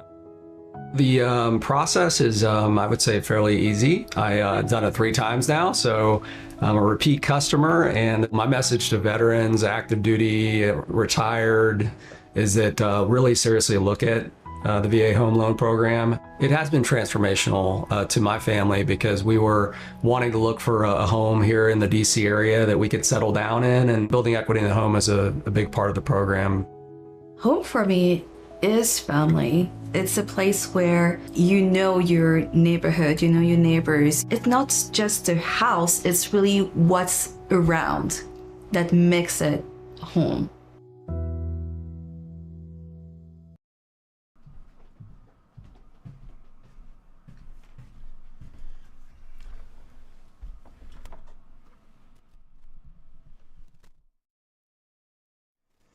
The Frankly Speaking Roof Cam brought to you by Boss Security in Horseheads. Contact them today for all your business and home security needs.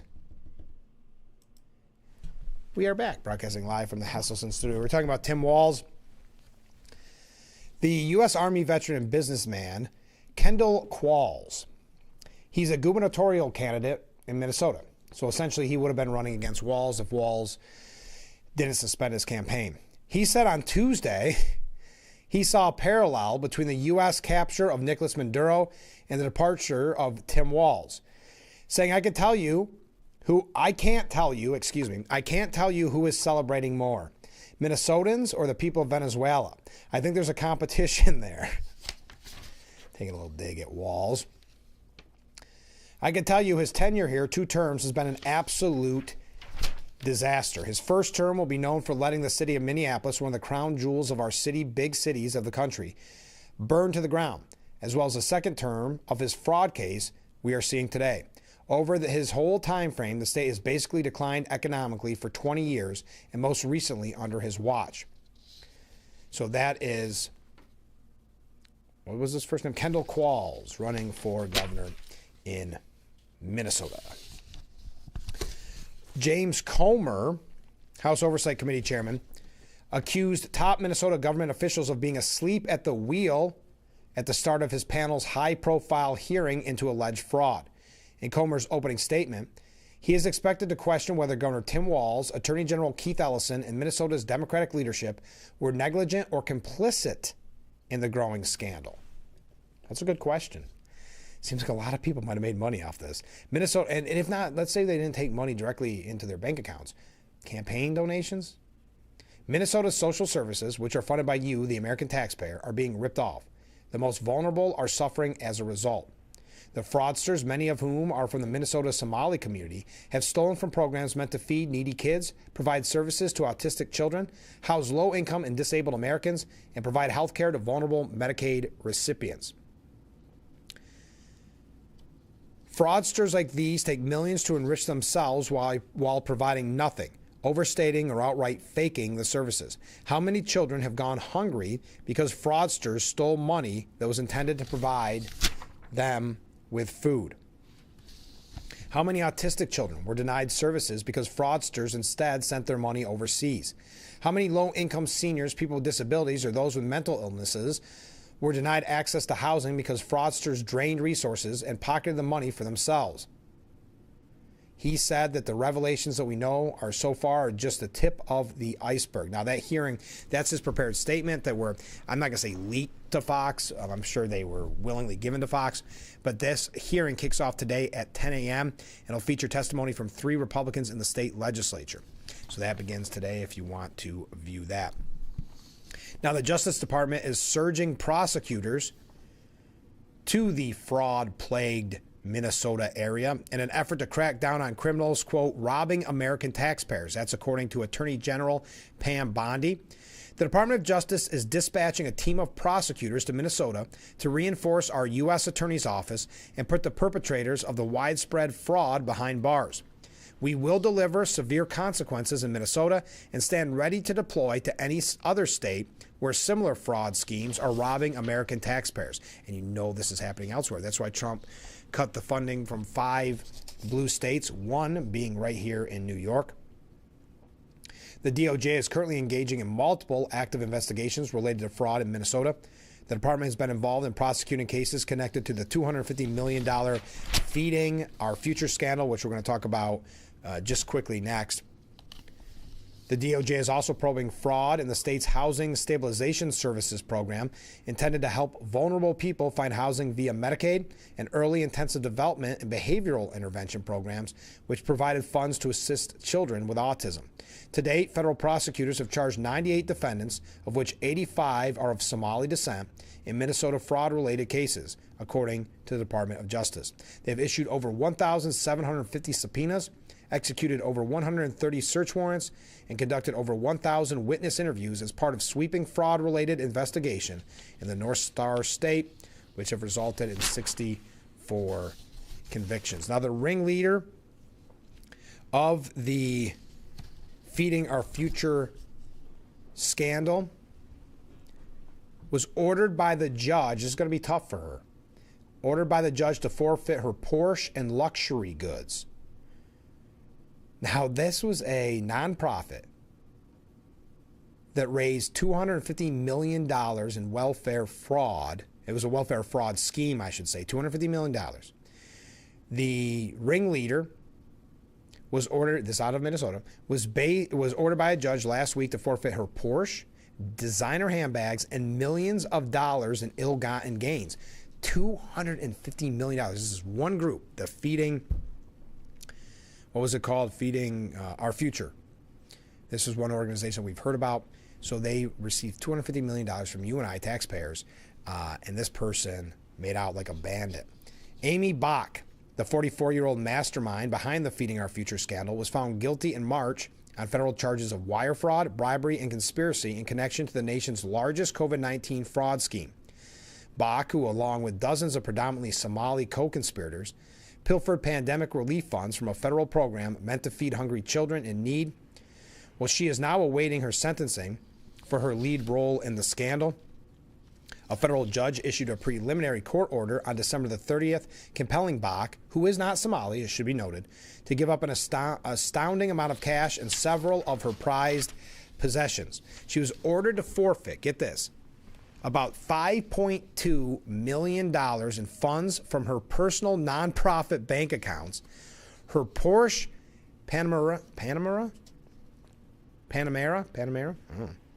I'm not in the Porsche market, so I'm not really checking the lots. Some 60 laptops, iPads and iPhones, a diamond necklace, bracelet, and earrings, and her Louis Vuitton purse and backpack, according to multiple outlets.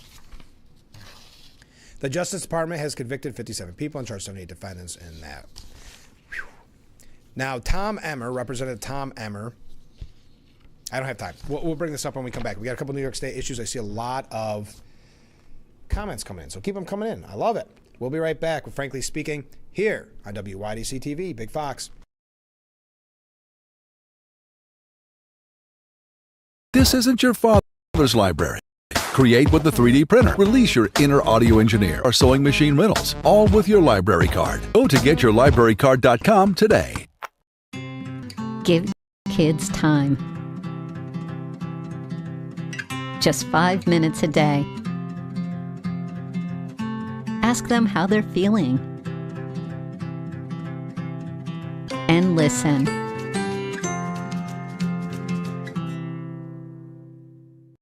Every January is New Year's Day at Cutler's. Stop in and receive phenomenal savings as our rock bottom prices will be available for the whole month.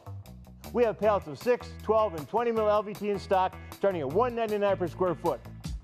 Up to 50% off on all in-stock carpet and LVT. Take 10% off our already low prices for all special orders. Bring in your measurements or we can measure for you. Hurry in for the best selection as these are the lowest prices of the year. Cutler's Carpet and Flooring, we have a buddy in the flooring business.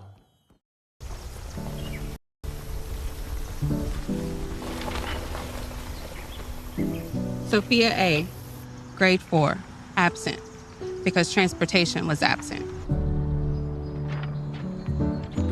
Julio M., grade 6, absent, because Wi-Fi was absent.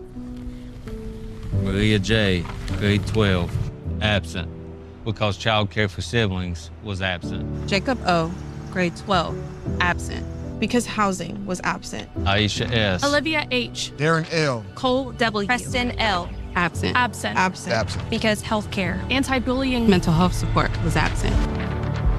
We're calling roll on the 15 million absent students. Their reasons why are very real. And yet the solution is a present, caring adult to help them along their path. When communities and schools is present, 99% of our students are present and ready to learn.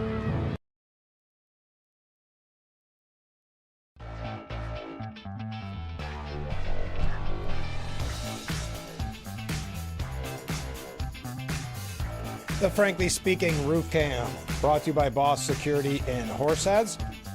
Contact them today for all your business and home security needs. We are back, broadcasting live from the Hesselson studio here on Marcus Street in Corning. Let's go to some viewer comments.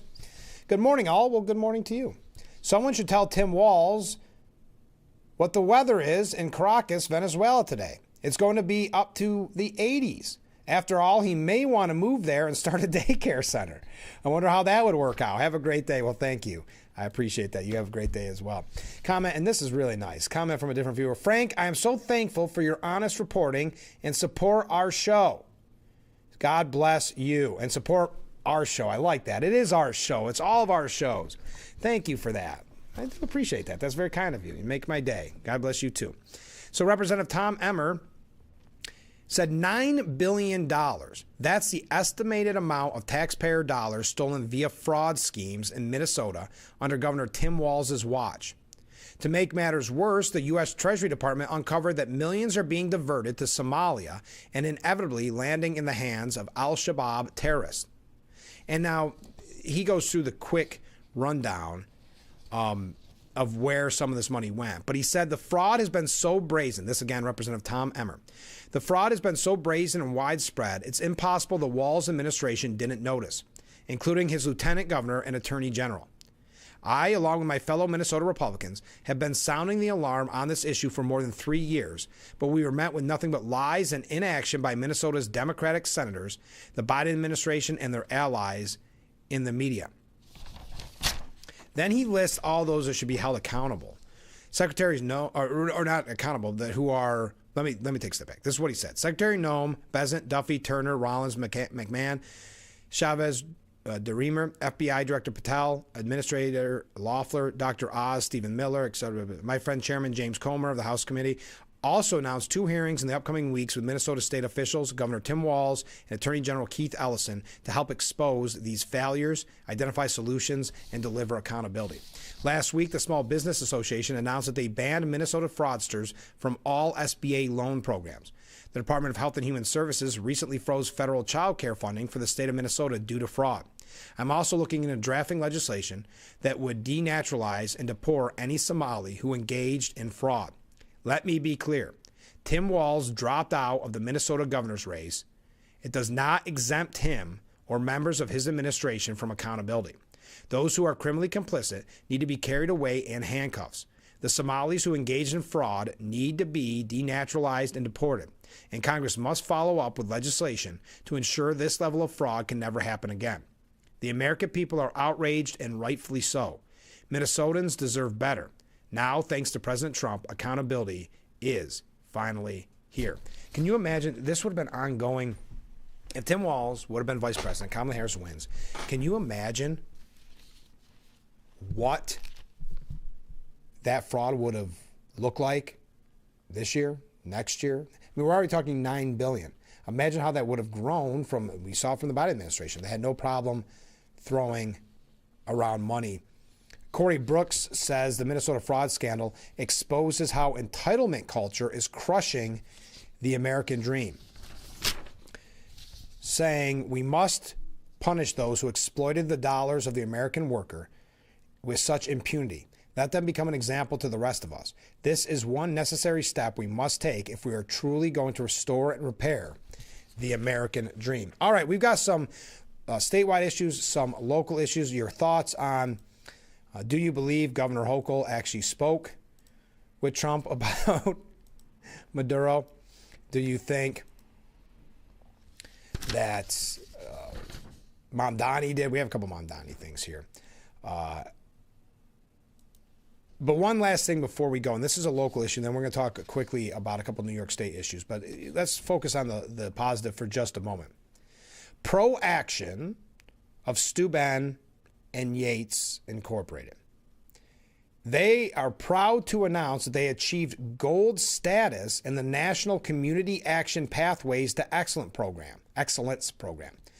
As the first agency in New York State to attain this prestigious honor, we mark a historic milestone for both our organization and our state.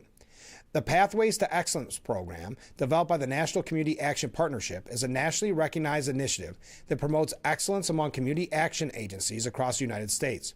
The program provides a rigorous framework for organizational assessment and improvement based on the principles of the Malcolm Baldrige National Quality Award. Agencies participating in Pathways to Excellence undergo a comprehensive evaluation of their leadership, strategic planning, customer focus, measurement and analysis, workforce development, operations, and results. The gold standard represents the program's highest achievement, signifying an agency's commitment to quality, innovation, and ongoing improvement in serving low-income communities. Earning this distinction shows Pro-Action not only meets but exceeds benchmarks for excellence in service, governance, and operations. Pro-Action extends heartfelt gratitude to staff, volunteers, and partners. This achievement would not have been possible without their continued support and collaboration. The agency looks forward to furthering its mission, advancing opportunities, and championing excellence in community action for years to come. So congratulations to Pro-Action of Steuben and Yates. We've got to take a short break. When we come back, a couple things here about New York. I know we've been talking about Venezuela all morning, Tim Walz all morning, so feel free to weigh in on those or any other issues you see at the forefront. because we are nearly out of time. Keep those comments coming in, and we'll be right back with Frankly Speaking here on WYDC TV, Big Fox.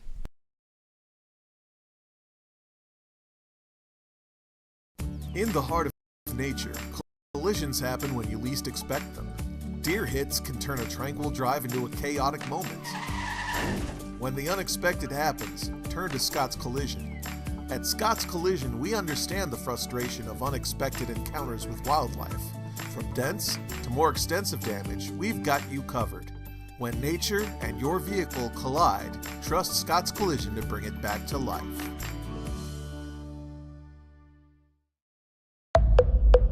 You lather, rinse, moisturize, repeat, and repeat. But it never feels like enough. It's not your products. It's your water. Hard water leaves a mineral residue that clogs pores and dries out hair.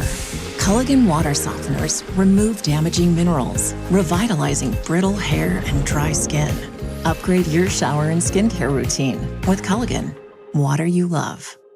How about investing in our children and their future? How about investing in Start Early and giving the next generation and generations to come the same chance we want for our own children? Invest in Start Early and become a champion for our youngest learners. Then together, we actually can change the future.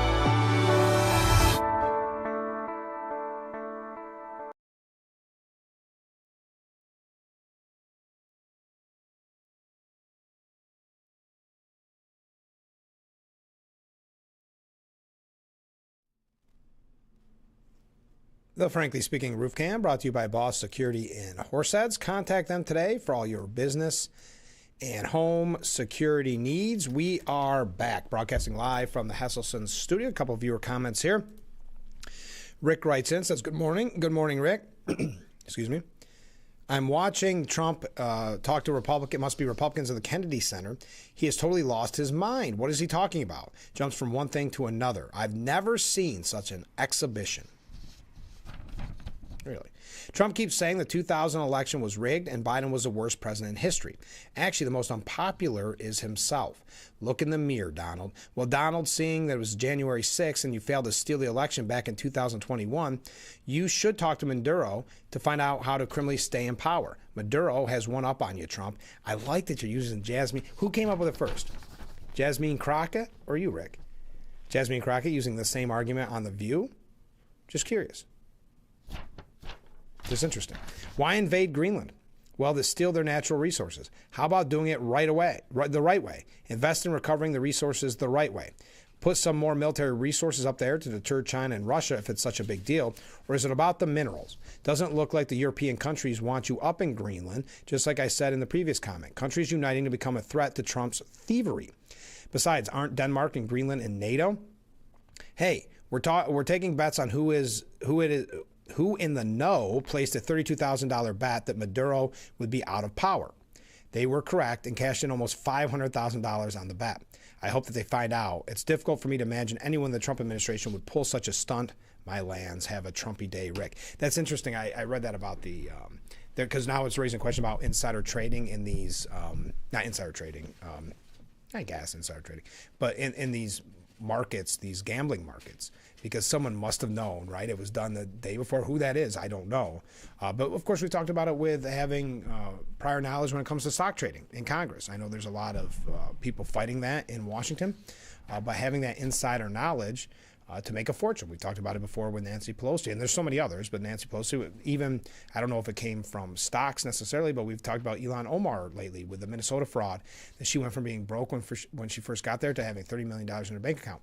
Where does this kind of money come from? So this is a scenario where someone bet on one of these kind of open gambling markets, which someone can correct me if I'm wrong on this. I don't know if are they legal in the United States? I know obviously sports gambling is, but this is different. These are kind of the weird things that you can gamble on. For instance, will Maduro be arrested and brought to the United States kind of thing. So I'm sure it was somebody with some insider knowledge. It doesn't seem like it could be any other way. All right, comment from a different viewer. Frankly, $9 billion of fraud for just Minnesota. How much more has been funneled away from the people when considered other states, including New York? Exactly. Think of that, $9 billion just for Minnesota, and that's just what we know. As James Comer said, that because there's probably just a tip of the iceberg. But think about it in New York, how much money we throw at these kind of programs without any real checks and balances. It's going to be interesting if, according to Pam Bondi, they're doing investigations into it, and I hope they are. Comment from a different viewer. Now that it has been proven beyond a doubt our federal taxation is too high, who is going to step up and stop it? What will our Congress do about it? Yeah, and it is, obviously our taxes are too high, but it's also, especially when you look at it at state level too, because some of that's state money. But if you look at how much we are in debt as a country and how much of that is based on fraud. Comment from a different viewer. Man, you guys are riled up here right at the end. Good morning, Frank. Well, good morning.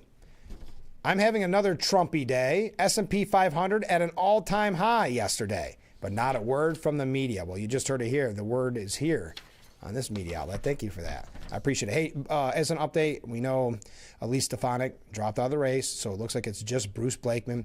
We're hoping she would make it to the convention and then clearly win, and that maybe then Blakeman would decide not to run.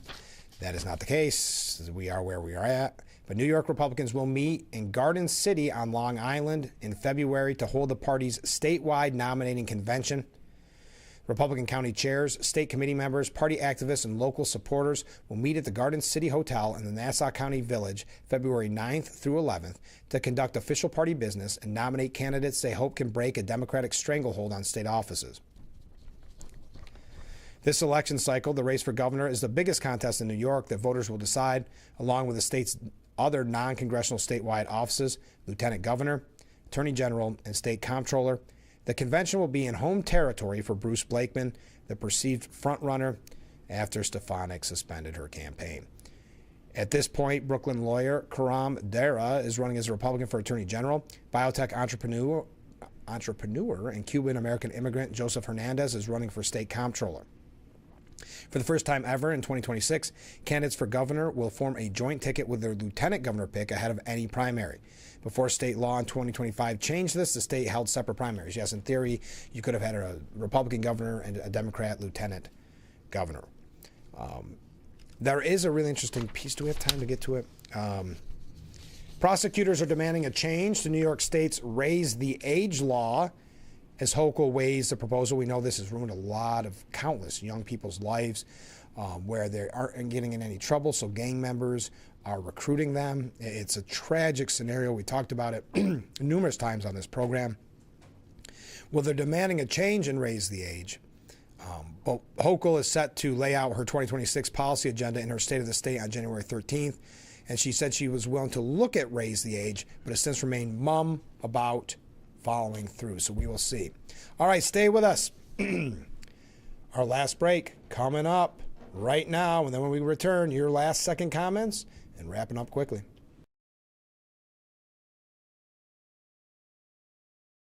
Hi, this is Tom Witzel, owner of Hesselson's in Amara Heights. At Hesselson's, we care about your well-being and overall health, whether it's relieving stress, muscle recovery, increasing circulation, or just revitalizing the body. Hesselson's now has 2 complete line of infrared and traditional rock saunas in our new and expanded showroom. Come in today and see why owning a sauna is a start of your new healthy lifestyle. Hesselson's is still locally and family-owned and operated in Amira Heights. After 70 years, it's still fun to poke in the corners at Hesselson's. This isn't your father's library. Create with the 3D printer. Release your inner audio engineer or sewing machine rentals, all with your library card. Go to getyourlibrarycard.com today. Give kids time. Just 5 minutes a day. Ask them how they're feeling. And listen.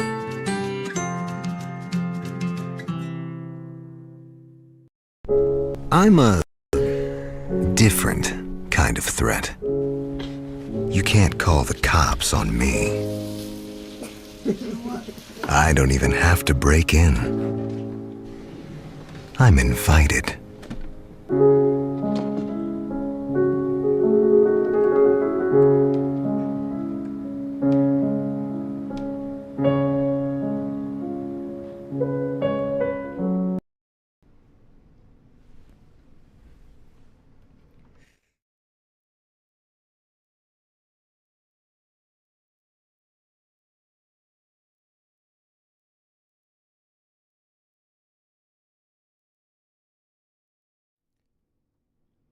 The Frankly Speaking Roof Cam, brought to you by Boss Security in Horseheads. Contact them today for all your business and home security needs. We are back, broadcasting live from the Hesselson's studio. Okay, we've got a couple comments here to get to before we wrap up today's edition. Good morning, Frank. Good morning, Steve. If militants really are taking over the streets in Venezuela, what is the answer going to be to that? If there is no boots on the ground, there actually is no answer. Thank you, Steve.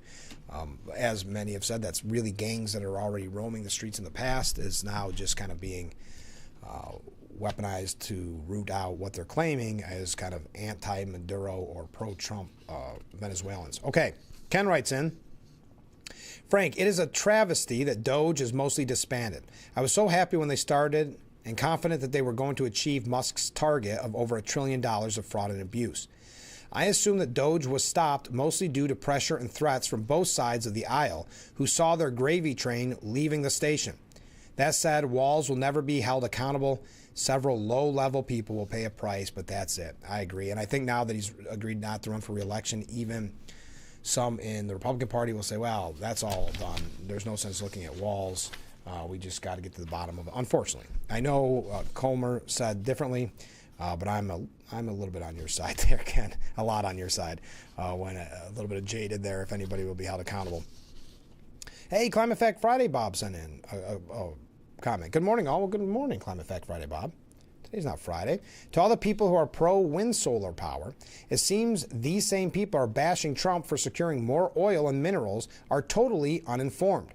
I will be back reporting on Friday on all the facts and figures that prove without fossil fuels, our precious wind and solar power would not be possible. Thank you and have a great day. Well, thank you. We do appreciate that, and we look forward to it on Friday, Climate Fact Friday, Bob.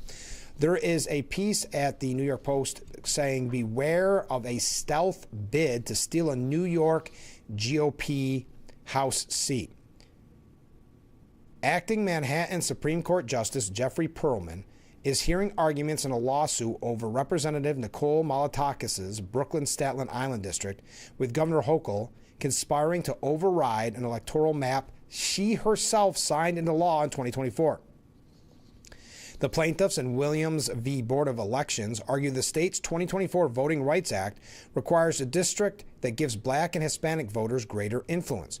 Problem number one, the Voting Rights Act says outright that it doesn't apply to any state actions, including the drawing of election districts. Two, the plaintiff's solution is not to add minority voters to the district, but simply to replace its Brooklyn portion with a lower Manhattan one. That is to swap one set of mostly white voters for another, also non-black Hispanic ones, that's simply far more likely to vote for Democrat. Plainly, this isn't about race at all, but a purely partisan power play. Making this more obvious, Malliotakis is Hispanic. Her mom's from Cuba. That sure looks like at least 50% Hispanic influence in this district. Plus the fact that the district's largest minority is Asian voters somehow doesn't matter at all. Apparently the fact that Asians sometimes vote Republican means little to their Voting Rights Act. Now comes problem number three. When Hochul and the legislature revised New York's map in 2024, after years of litigation, they chose not to mess with this district. Yet now the governor and state attorney general Tish James have written the court not to ask it to toss this case, but to argue that the judge can read the state constitution as requiring a new district and could even appoint a special master to dictate a new map. Judge Perlman, incidentally, get this, worked for Hochul in several jobs before she put him on the court. All right, that does it for today's edition of Frankly Speaking. Thank you to everybody who joined us. Have a great day, and we will be back tomorrow morning with Frankly Speaking, only on WYDC TV, Big Fox.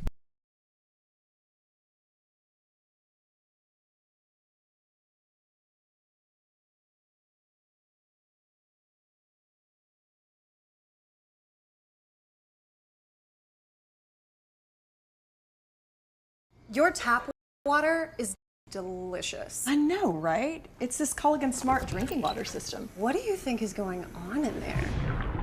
I'm smelling a touch of chlorine. Yeah, I'm detecting some PFAS. I'm also getting notes of lead. Perfection. Sending it up. Here we go. Certified to reduce more than 70 contaminants, it's like having your own team of water experts. See the smart difference at Culligan.com. In the nature, Collisions happen when you least expect them. Deer hits can turn a tranquil drive into a chaotic moment. When the unexpected happens, turn to Scott's Collision. At Scott's Collision, we understand the frustration of unexpected encounters with wildlife. From dents to more extensive damage, we've got you covered.